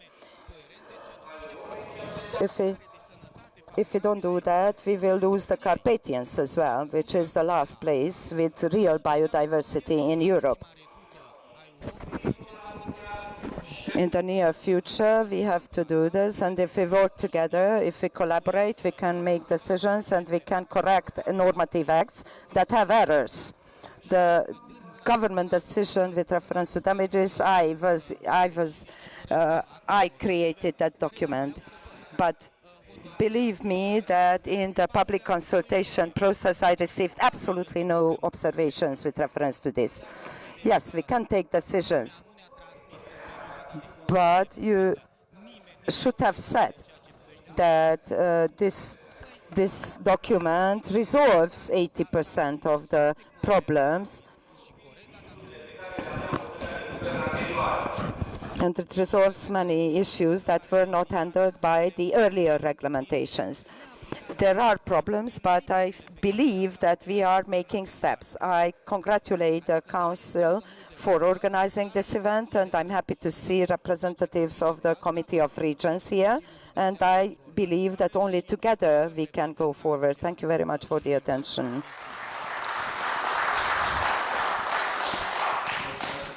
Thank you very much for your intervention, Mr. Dr. Robert Szép from the Institute of Research and Development of Wildlife and Mountain Resources. And your intervention is important not only for our debate today, but also for the development of this region. You, I think, provoked Mr. Roltian, and I will give him the opportunity to respond now or in the debate part.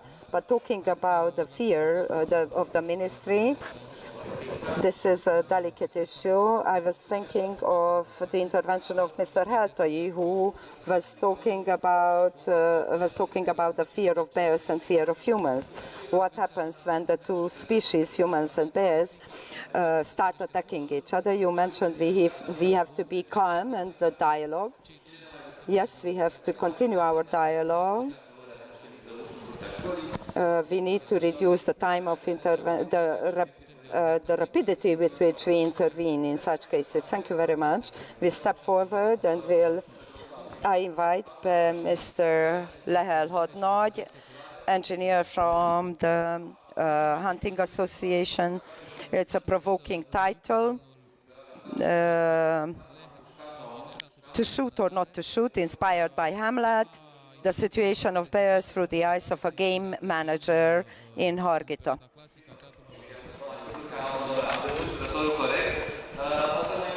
I invite you to take the floor.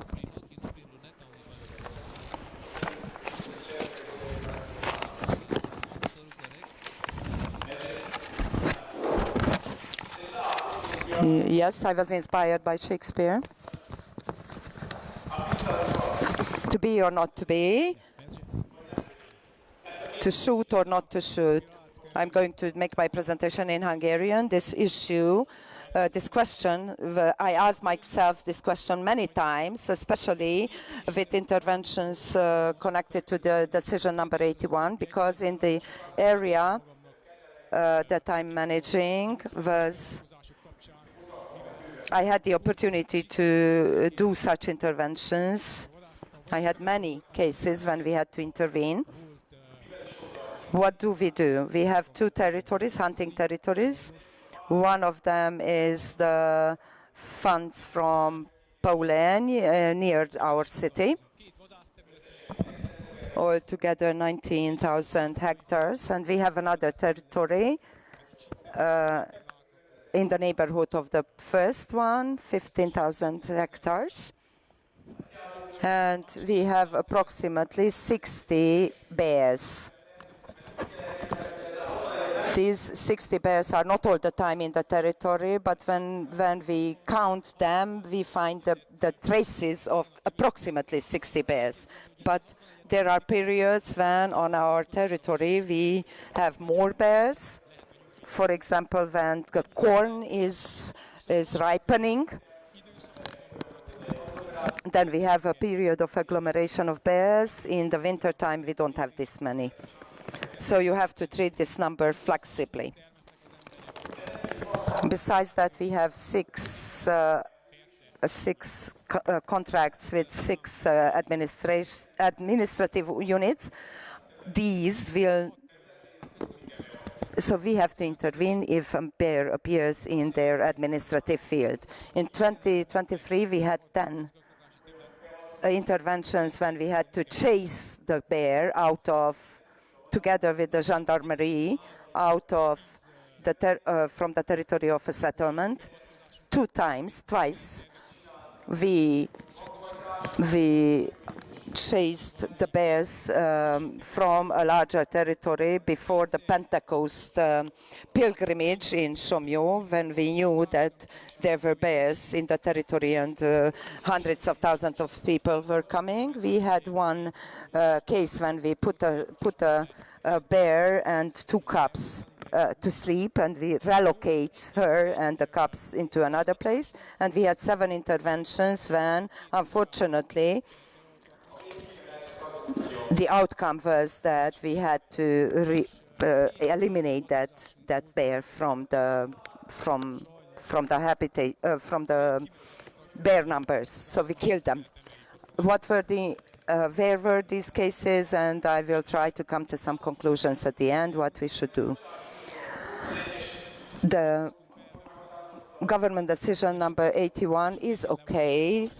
It is interventions are difficult, but compared to earlier times, and for example, the bear that was in the yard of the school, when we didn't have this decision, it was very, very difficult because the bear was in the yard of the school, and we needed 4-5 hours for the ministry to issue the decision that we can eliminate the bear. The location. So where we had to chase away or transport the mother bear and 2 cubs. So this is near, those from here know, besides Csíkszereda, Mierkuriácsok, we have these 2 hills, Little Somio and Large Somio. And in one forest of this hill, we had the mother bear and 2 cubs. We saw that they were there one day before the Pentecostal pilgrimage, and the cubs went up on a tree, and we had to put them to sleep on the tree. We had the gendarmerie, hunting association, the mayor's office, the veterinarian, and we had to involve the mountain rescue team as well, so that they can take the cubs and the bear from the tree and relocate them. Why was it necessary? Because the next day, this was happening in that place. There are more hundreds of thousands of people, so this bear would have been dangerous. Besides this, we had to shoot a bear in the internal territory of Mierkuriácsok, in the backyard of a school. We received the alert at 7:30 in the morning. We think that the bear entered the settlement here, and if he came here, at least he walked 400, almost half a kilometer, between the houses, where till finally we managed to shoot him down. Besides this, we had 2 cases when, and Mr. Seip mentioned that decision 81 was extended to external territories. We had 2 such interventions with 2 injured bears who wouldn't have survived their injuries. They were very aggressive. They attacked those women who were going to the fields to do agricultural work, and there was another bear in the territory of Saint Martin who was hit by a car but was not killed instantly, so he became extremely aggressive and we had to shoot him down. We had 4 cases when, again, in a settlement we had to shoot. First, we chased the bear away, but he kept returning. So when he tried to chase him again and he became aggressive, then we took the decision to shoot that entity down. What does this cost to the state? If we do a dangerous service for the government, my colleagues are here, this is not an undangerous activity, and it should be paid. At present, the state pays for these interventions. These are the values.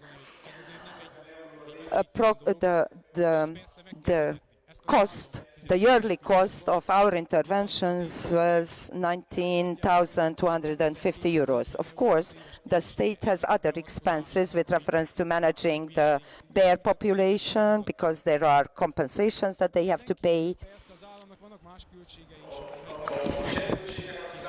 The gendarmerie, all these are paid by the by the state. Do we really need Government Directive 81? Yes, we need it, because if a bear is in a settlement, this decision gives us the opportunity to intervene efficiently. Do we still need other things? Yes, of course. We need prevention activities. But how? That's the question. How? How to prevent? And these meetings are good for this. I would start out from the idea, from my perspective as a game manager, that the bear is a resource that reproduces itself. If you manage it well, then it will not be extinct. It will not decrease. What does good management mean? To use the bear to valorify the bear intelligently. So to use the bear population intelligently. We should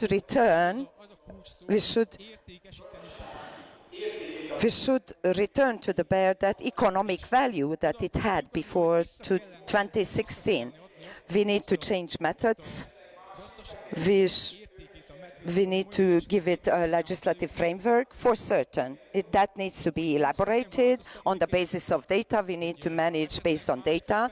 We need to evaluate the population, what we can do, what we cannot do. But for us, game managers, that is what we learned at the university, game management. If there is something that I can manage and I can make it profitable, I should do that. We should achieve the point. The final goal should be for everyone, for Greens, for hunting associations, for everyone, to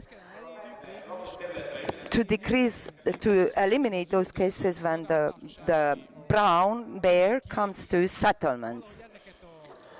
On such a little area, 7, 8 interventions when we had to shoot the bear, that is too high a number. We have to eliminate those elements that attract the bear to settlements. We don't necessarily have to shoot the bear, but eliminate those elements that attract the bear here. We need a management that is standing on multiple legs. So shooting is not the only solution. That's why I asked the question, shoot or not to shoot. The whole system needs to be elaborated with hunting as one of the solutions. One possible solution would be an intelligent and clever wildlife management. To simplify things, what should be understood well, as Mr. Harghita, you also mentioned, if we have a population that is decreasing, then obviously we need to help that population and conserve that population, protection. If we have a stable population, then somehow we need to use it. The extra should be used. For example, through hunting. But hunting is only one of the tools. Hunting is not wildlife management, is one of the tools to intervene in a population. Besides hunting, there are many other tools. For example, modification of habitats. We can better habitats. We can eliminate trash cans that attract bears into settlements.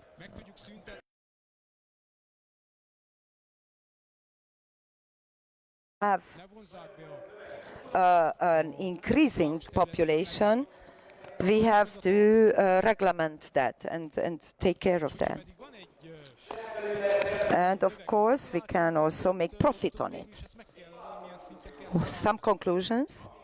What I consider, and everyone should learn that, wildlife management is not equal with hunting. Hunting is a tool, wildlife management is a science, a domain of science. Another conclusion is that hunting, we cannot call hunting shootings in settlements. That is not hunting. I had a colleague who said that we are killing animals. This is basically not hunting. It's important for people to understand this. That what I don't understand, we have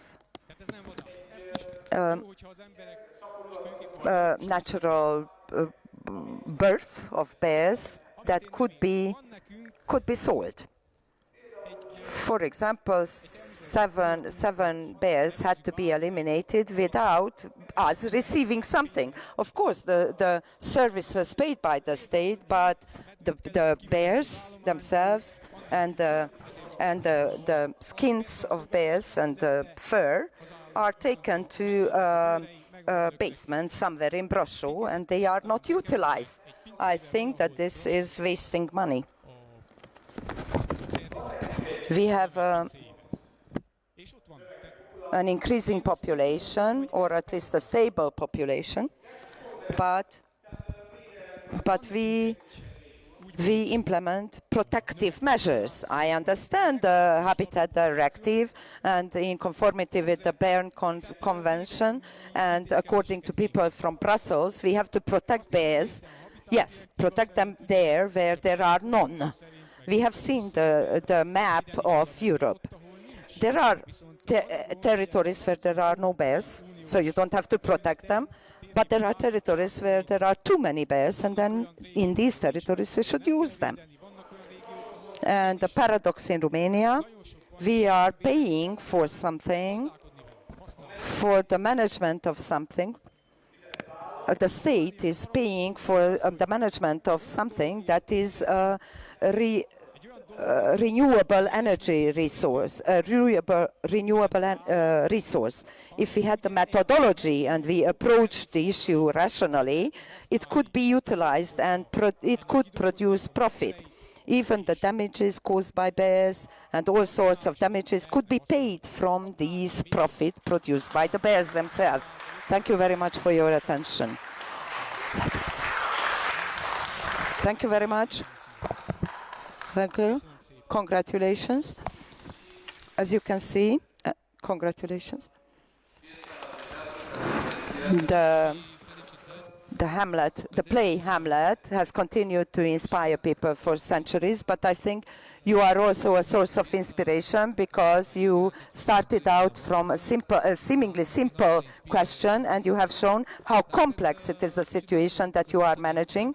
And for all the stakeholders who are involved, who have to, so everyone needs to take, stakeholders and decision makers have to take your point of view into account. And it is not easy to take such decisions because the correct question is not whether we shoot or not shoot a bear, but we should look at it as a resource. And that is the beauty of your presentation. You have seen through the eyes of a hunter, but you have shown that the relationship between the hunter and the prey is a very complex relationship. Thank you very much for presenting us this complex thing, and you enrich this dialogue with your perspective that could have been reduced to shooting or not shooting, but you have presented a very complex issue. And we have the opinion of a woman who is active in the domain of environmental protection. But before we look at her message, we have a clip, a short video clip of regional platforms of areas where large carnivores can be shown.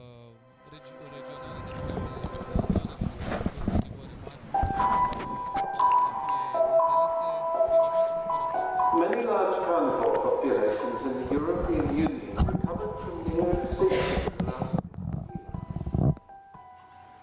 Their partial recovery is a conservation success story. But brown bears, the Eurasian lynx, wolves, wolverines also cause conflicts. For example, when wolves feed on livestock, or bears enter towns and on rare occasions attack people. Large carnivores are protected by law through the EU Habitats Directive. But this is not enough if those directly affected are not involved in discussions on their management. In 2014, the European Commission and land managers and herders, hunters and conservationists together established the EU platform on coexistence between people and large carnivores. The platform meets regularly and exchanges information on living with large carnivores in different settings. However, conflicts on large carnivores vary across the EU, therefore regional level dialogue is important. When we set up the European platform for large carnivores, Conflicts on large carnivores it is as important to do that at the regional level.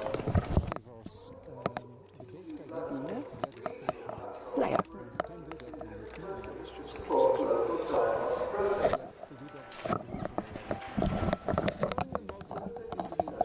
Livestock breeders, hunters, conservationists, authorities and animal rights activists express and acknowledge each other's positions and problems. This allows them to jointly develop actions to improve the local situation. Although we never agree on everything, discussions help us to find solutions together. For example, hunting associations and hunters to be involved in conservation and research projects. The experience with the EU and regional dialogue platforms show that stakeholders working together can find innovative solutions for coexistence with large carnivores.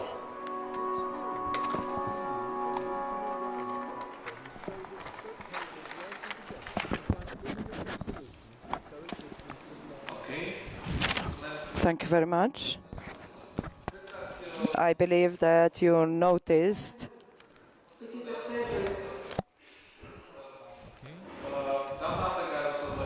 the lady, Valeria Salvatore, is an ecologist. She works at the Applied Ecology Institute in Italy, and you might have seen her in the moment of a clip that we've seen. Let's see her message, and then we start the discussion with the audience. To know that you are gathering together again to talk about bear management. in Harghita County. I know that the county president is willing to continue working, considering the needs of the many parties present in the territory. And I think it is an opportunity that the European Commission is still really interested in knowing what is going on in Harghita County. As you may remember, 2 years ago we ended a process whereby after a certain number of meetings we ended up with a proposal of interventions that could be implemented in Harghita County in order to improve their management. Although one of the main needs was related to the presence of intervention teams, that action could not be implemented, and as far as I know, the regulations have now changed so that apparently it is easier to intervene when up there is from the nuisance.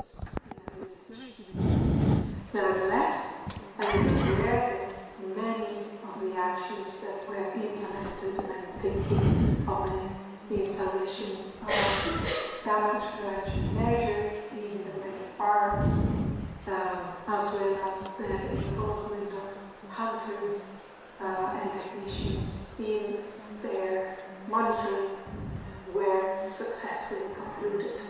These are examples of best practice that can be shown to the outside world. The territory of Harghita can organize and set up a very well-managed system as far as the responsibility of the authorities in the territory are concerned. There are issues though related to affairs that are not in the hands of the local people and not in the hands of the county administration. For these, I remember the time when we were working together, we struggled to sensitize and involve the ministry in Bucharest. And I hope that this time we can manage to make your voice heard. I think the work that we have done is significant and is valuable. So I hope we can start from there and continue showing to the rest of Romania and also the other European countries that collaboration is possible even when people are holding different ideas and positions. So I wish you a very good.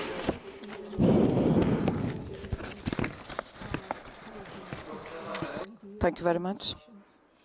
And we start the dialogue and discussion part of our panel. This should be the most intensive part, where you have the opportunity to intervene, to ask your questions from the members of the panel. I wouldn't like to start the first, but you local people, how do you consider the fact that Harghita County was chosen to be part of this European platform that offers attention to the solutions that the community tries to find, and when they cannot implement them out of own resources, they are expecting national or European resources. Maybe you can share something with us. So I open up the floor for questions and comments. You just have to put up your hand.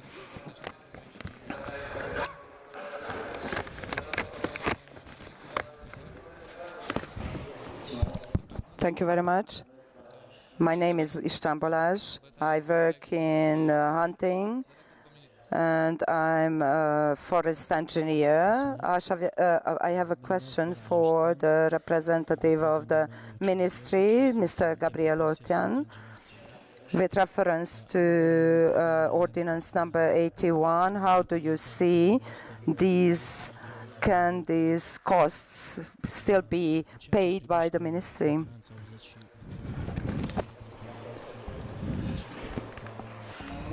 Thank you very much for the question. At present, if you allow, I will go beyond your question and I will refer back to certain comments that were made earlier. I appreciate those said by Mr. Seep, especially linked to the fact that we should not polarize the discussion. At the table of the discussion, we should have all the stakeholders, and through that, I want to remind you of the fact that at the level of the ministry, we reactivated a working group established to come with, in order to come with solutions for the management of large carnivores. And me personally, I wanted for that working group to involve farmers and mayors as well, because they, if we think of government ordinance number 81, they are the ones who have to intervene and to take decisions in conformity with the provisions of the ordinance, and farmers are the ones who are the victims of the coexistence of large carnivores. At present, from my perspective, this directive 81 does not represent species management tool. It is a management tool for situations caused by the apparition of bears in settlements or near settlements. We understand the urgency of such interventions. I'm happy that it exists. At the level of the working group, we are analyzing, and it is normal for 3 years of implementation.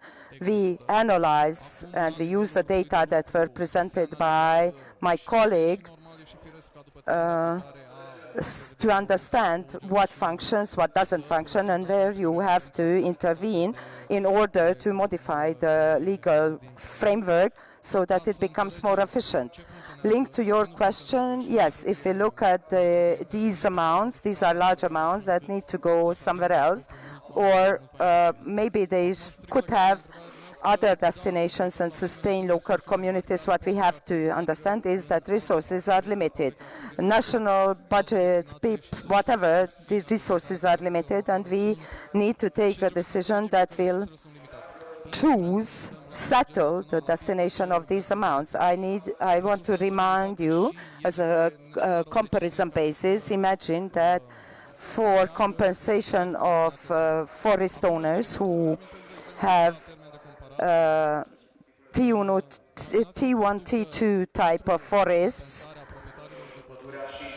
and which means that from those territories they cannot cut wood, they cannot use the forest to valorize your property.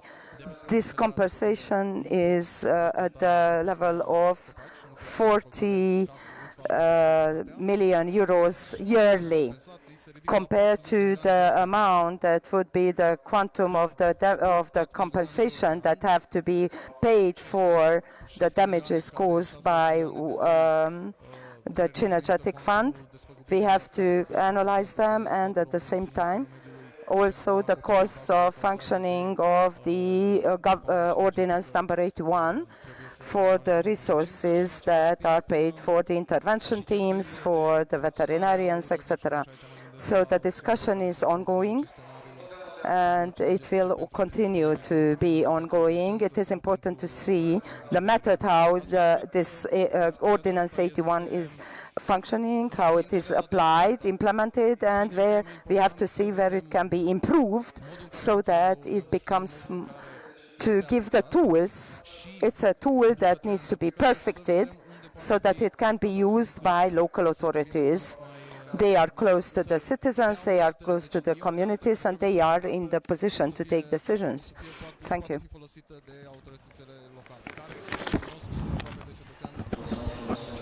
Thank you very much for your response. And I would add one more thing to the earlier presentations. We were talking a lot about the fact that in the EU, in Romania, we have spent lots and lots of euros through projects and financing for sustaining these species. We have scientific data. I believe that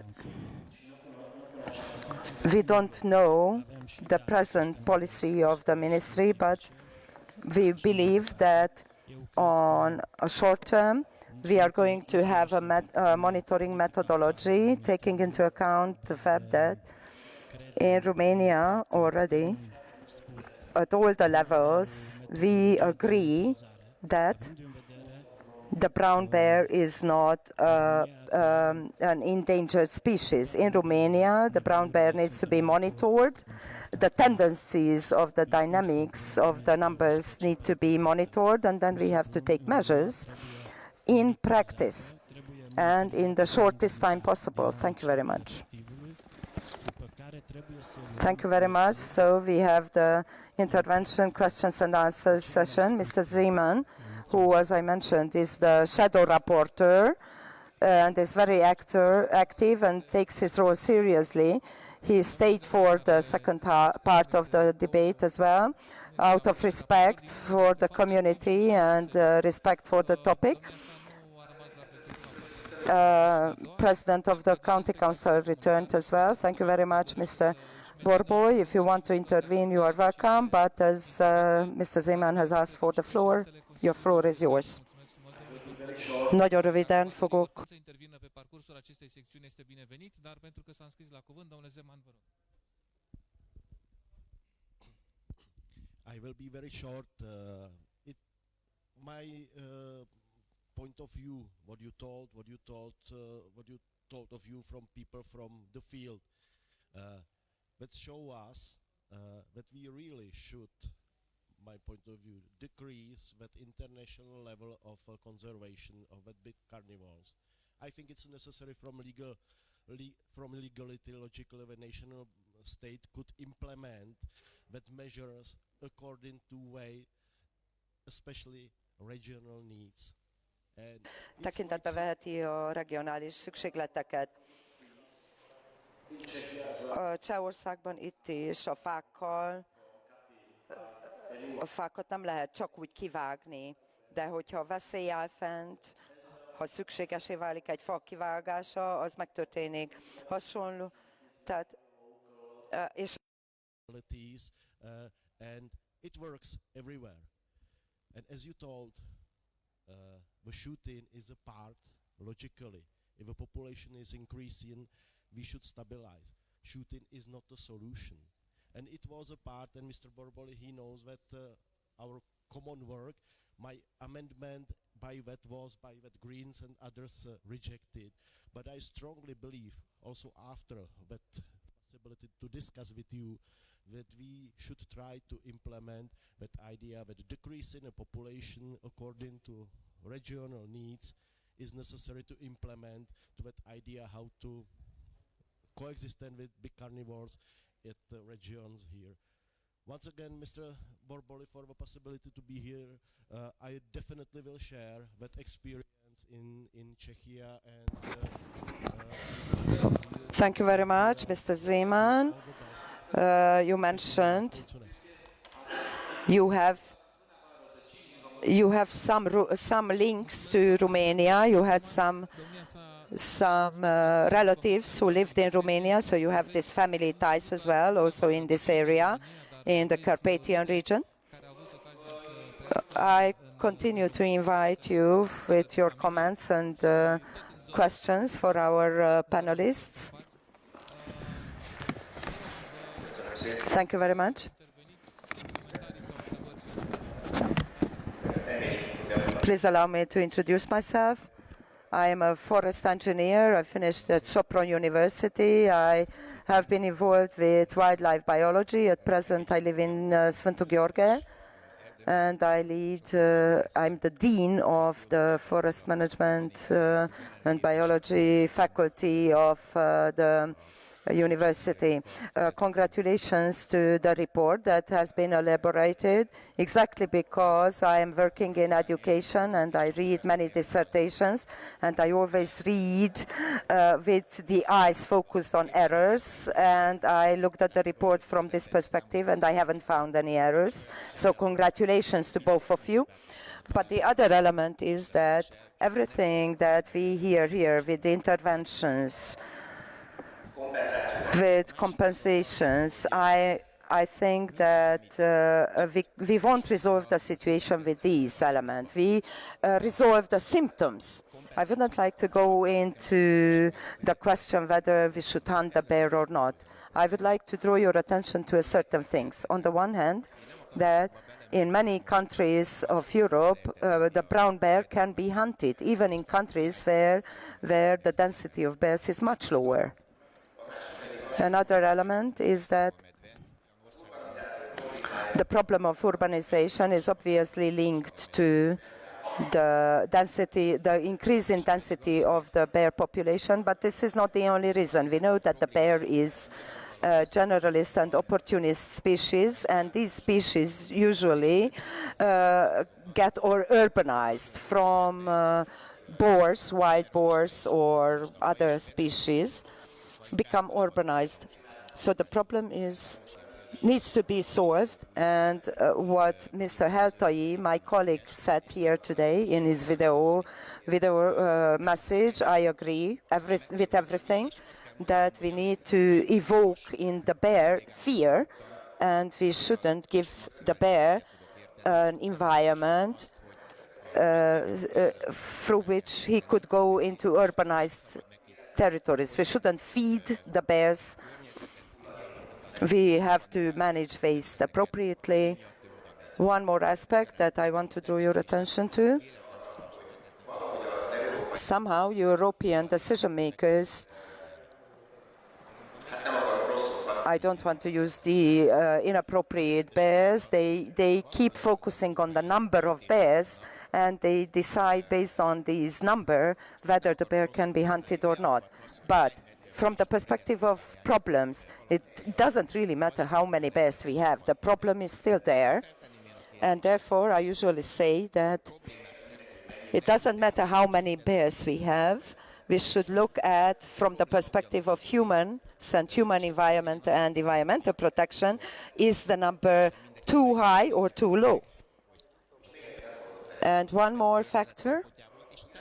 In the world, there are many examples when local communities can be convinced of the importance of a species, and it can produce profit. So we give value to that animal. The local communities will be the first ones who will protect that species. In Middle Asia, in Africa, we have many, many examples. In Middle Asia, the wild sheep, wild goat, they were at the verge of extinction, and they could be saved by hunting. The local community got a lot of profit, and immediately they became interested in protecting these species. So I think that the most important is that if we want to protect the bear, we need to make local communities interested in protecting the bear. Thank you very much. Thank you. Thank you for this intervention. If there are any questions or other interventions in the room, yes. My name is Bala Sándor. I'm the director of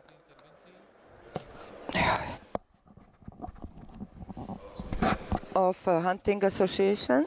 First of all, the initiative of Mr. Borboy should be, we are grateful for this initiative, but in my opinion, I see that we are fighting a windmill fight. We are fighting against windmills because the bureaucracy at the level of Brussels is very, very high.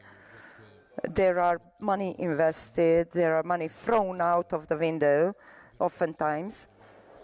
To ONGs, NGOs, several millions are given for nothing. I'm sorry, I'm a practical guy. Let's not forget that before 2016, it was simple. There was a quota. We had some problems back then too, but we didn't have a problem like we have today. With this ordinance with which we can hunt, which we can shoot the bears in settlements, we don't. This is not really hunting. This is killing of the bears who come into villages and towns. So it can be said that it is a crime. We shot a bear in Odorheiu-Secuiesc, and we see in the press and on the TV that everyone sees how we shoot a bear. But this is not hunting. It was a female with cubs, and the bears have the courage to come into cities. So we are throwing out money on the window. We have to take into account the statistics from before to see how many bears we had. Everything needs to be legal. The bear has to be taken off the list of highly protected animals. If we have a surplus, we can make a profit from it. It would bring money to the budget. And it is a simple measure. It can be resolved. We pay for interventions, we pay for damages, we are paying NGOs with electric fences. Not always the money was put where it was needed. The bureaucracy from Brussels is too high. We have to take practical and simple measures. And if we have the decision in hand, a decision that was made by people who are prepared for it.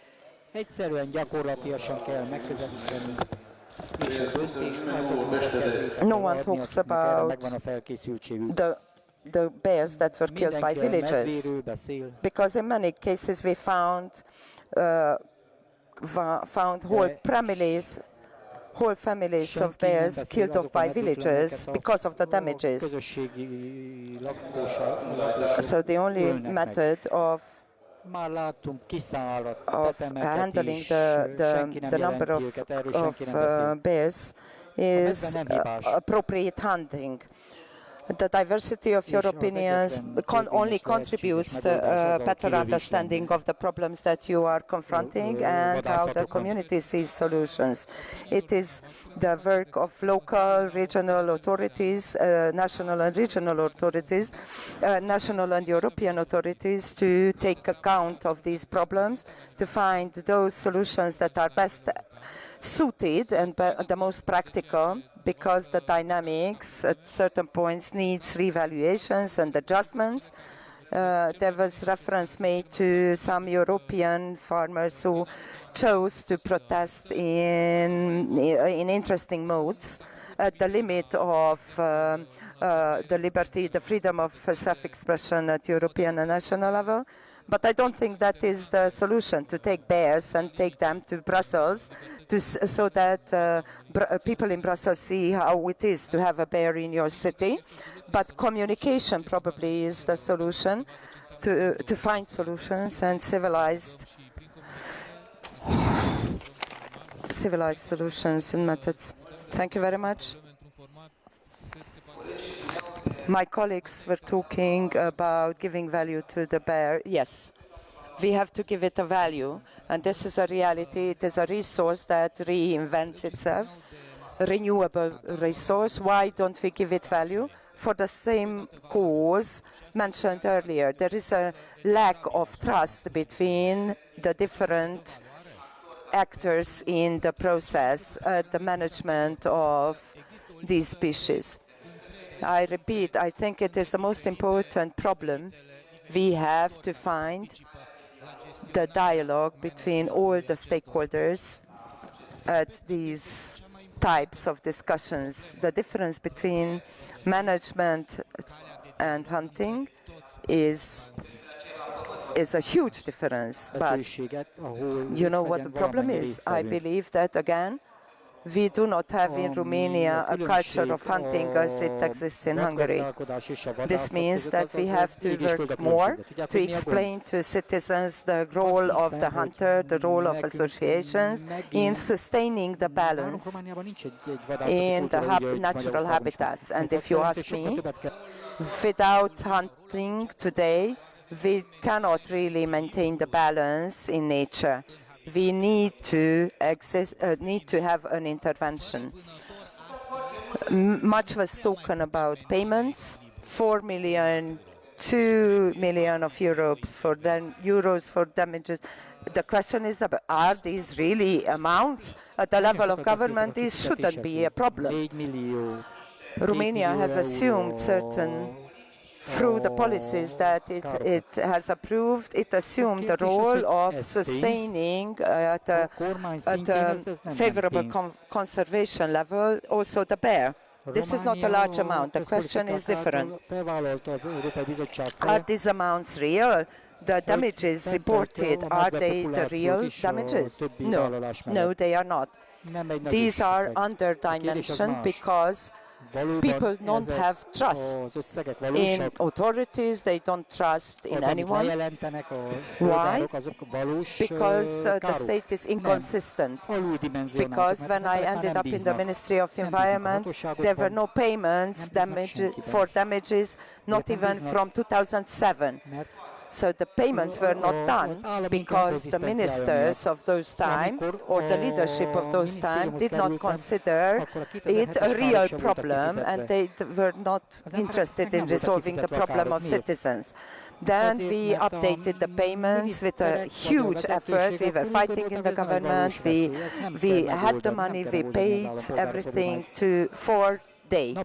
Well, there were some files that were lost, but now 88% of the claims were paid.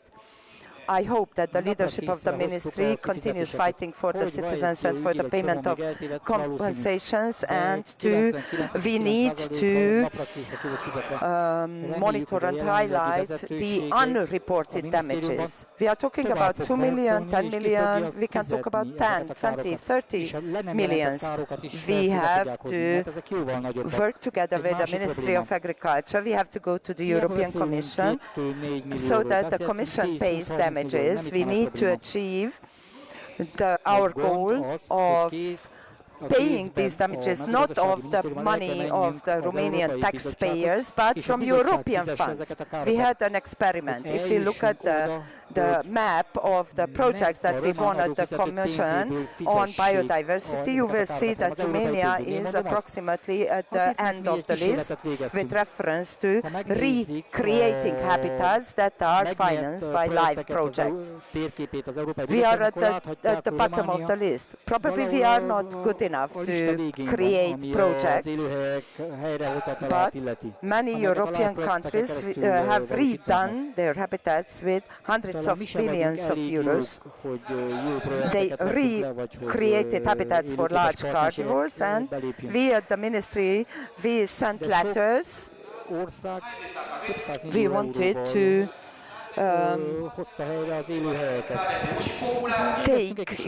we said for certain ecosystem owners to take bears from habitats that are too dense, and we received responses from all over the European Union. Some said that for 100 years we haven't had interaction between wild carnivores and people, and the social impact would be too high. Others said that the impact upon agriculture would be too high, and they wouldn't know how to treat these situations. Yet again, others said that, well, they want 2 bears, but for the zoo. So imagine how we have to handle the problem, how the problem is handled at the level of the Commission, the European Commission. We should have united thinking, and we have to take decisions together, and we need to include science and research in decision making, and we shouldn't take decisions in an office or by a policymaker in Brussels or from here, from Bucharest, but we need to integrate science in decision making. Even the European Commission has to learn very much till it reaches that sense. I think this is a good conclusion, that we have to learn very much, and the European Commission has to learn a lot. Two more interventions. Miklos Levente and then Mr. Hodnogy. And one more word from the Ministry of the Environment.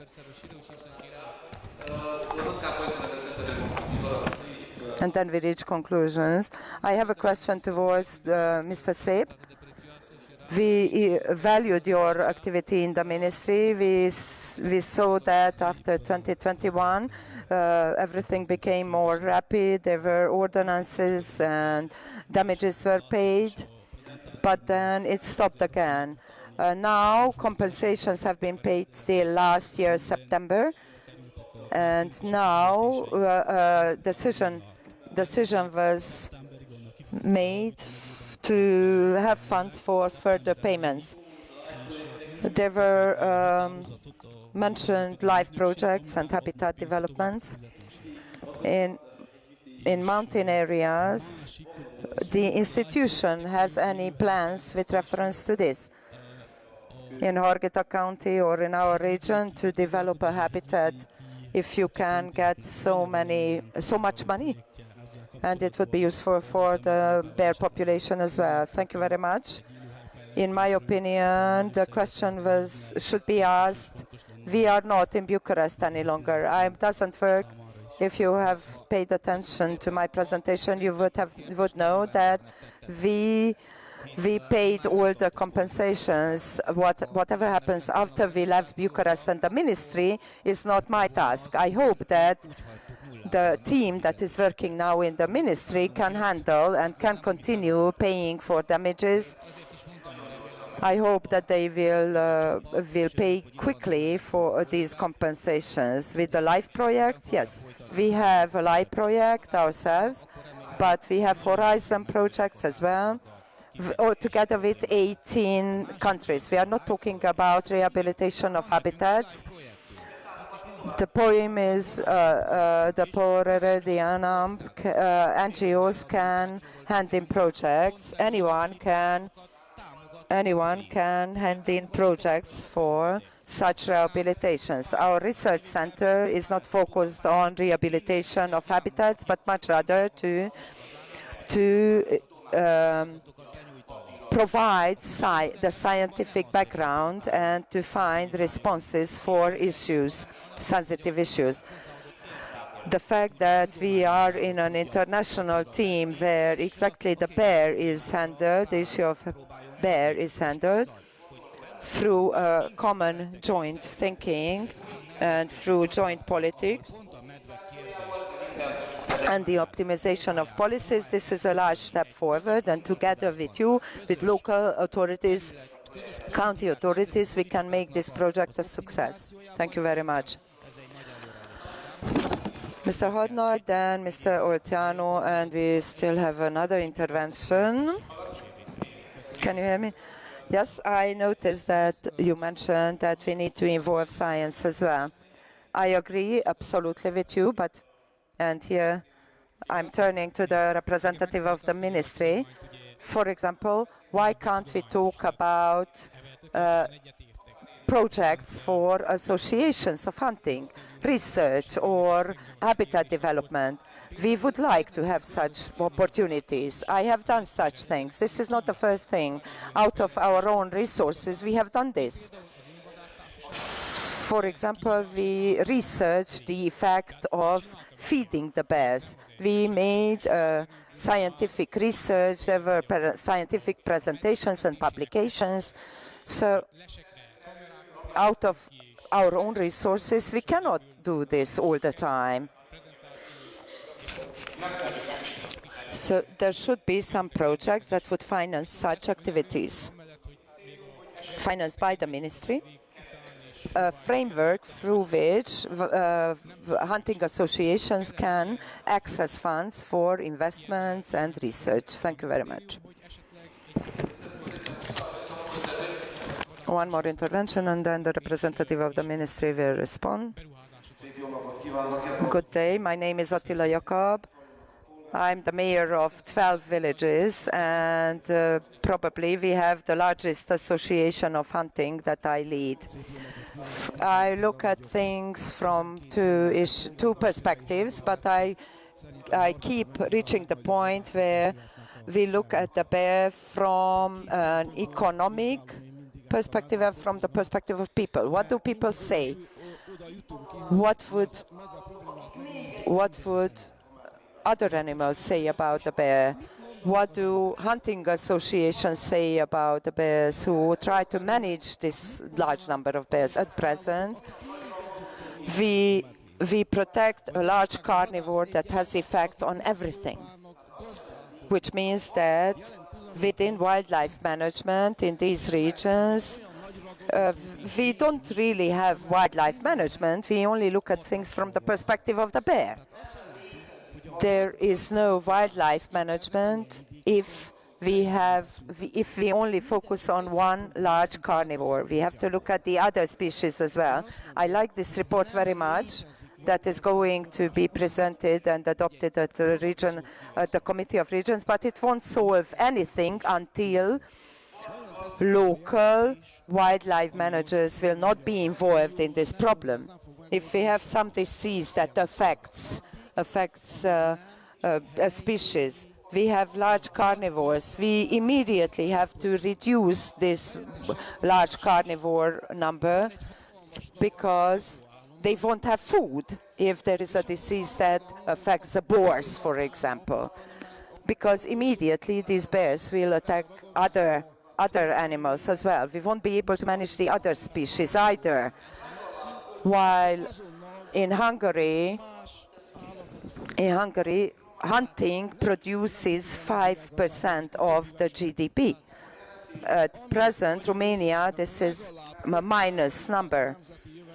Brussels requires us to involve women as well in the solutioning of the bear issue. We are in a lucky year because this year we have to involve women. But what will happen if in 5-6 years we'll have to involve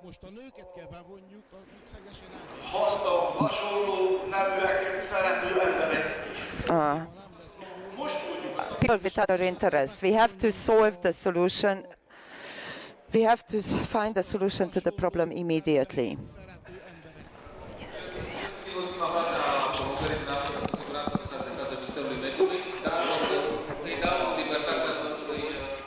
Okay, the representative of the ministry.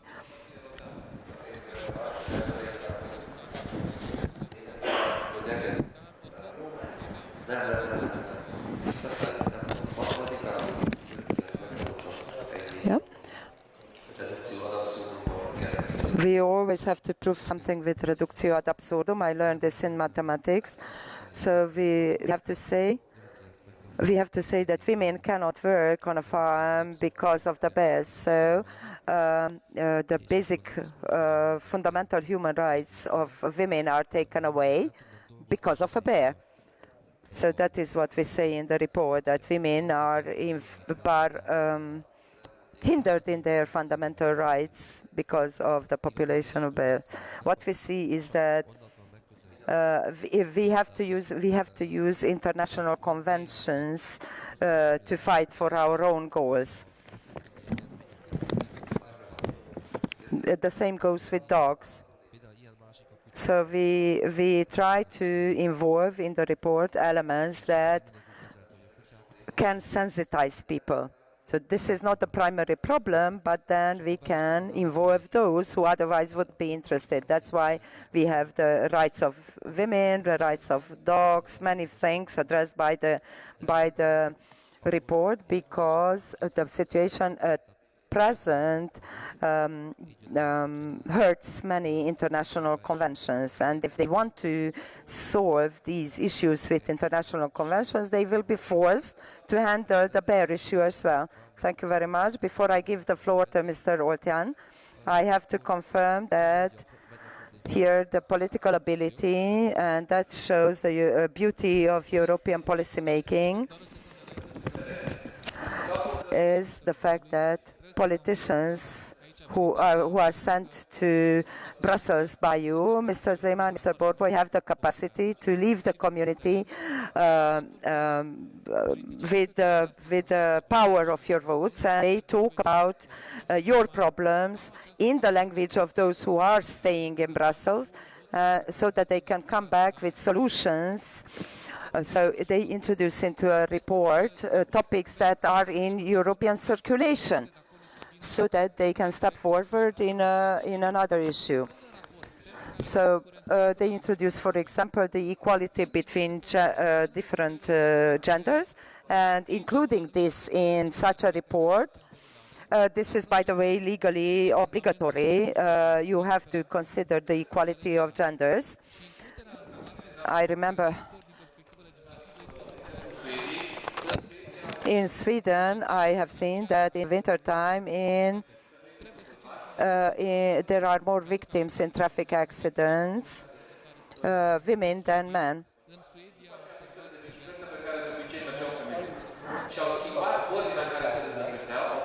So first they eliminated the snow from the roads, and then the bicycle roads, and this led to more female accidents because women were commuting by bicycle while males were commuting by cars. They changed the order of de-snowing, first the bicycle lanes and then the roads, and then the solution. So there needs to be a high attention paid to gender equality.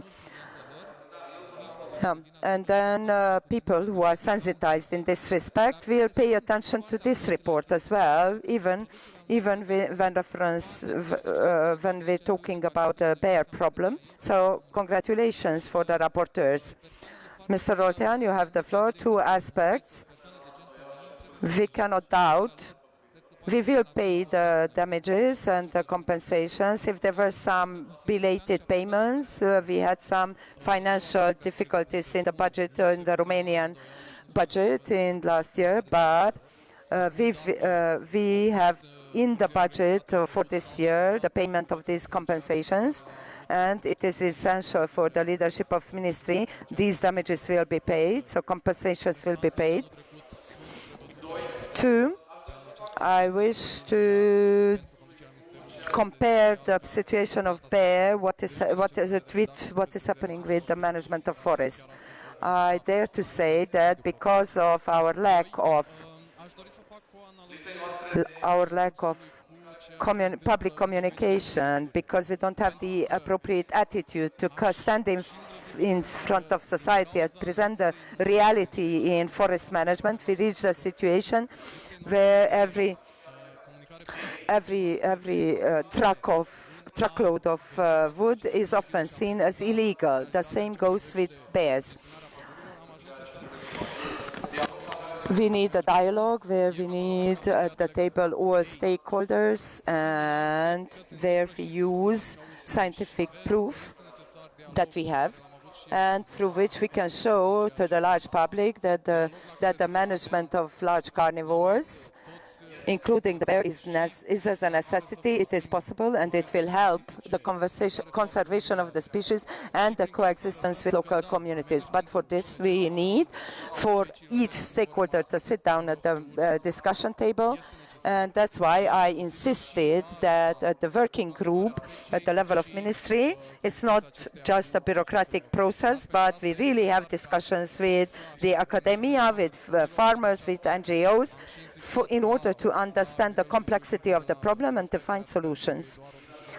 From this perspective, thank you very much for organizing this debate today, and I'm happy that I could be here. Thank you very much.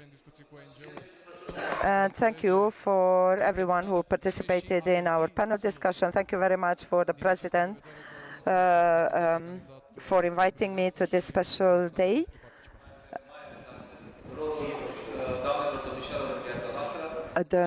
It is great to have this event on the International Day of Women. So again, thank you to all the women and the special role of Harghita County among European regions that integrate such platforms and allow people to coexist, people coexist with large carnivores.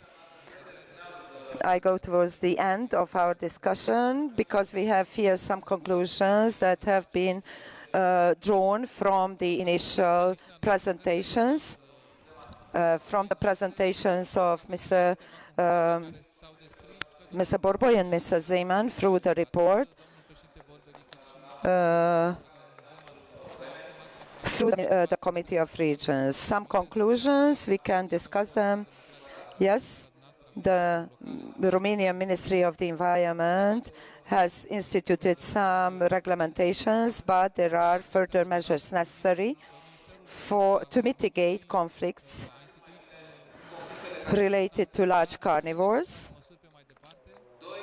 2, the prospect of renewing the hosting of the regional platform of the European Large Carnivore Platform by Harghita County was welcomed,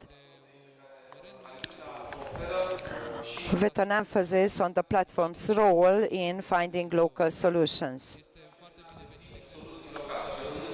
You have seen feedback at European level with examples of good practices, and we meet not only to highlight some good things, but also to learn from each other. And today, Harghita County, exactly because it is facing many provocations, can be an example, a model, a role model of finding good practices.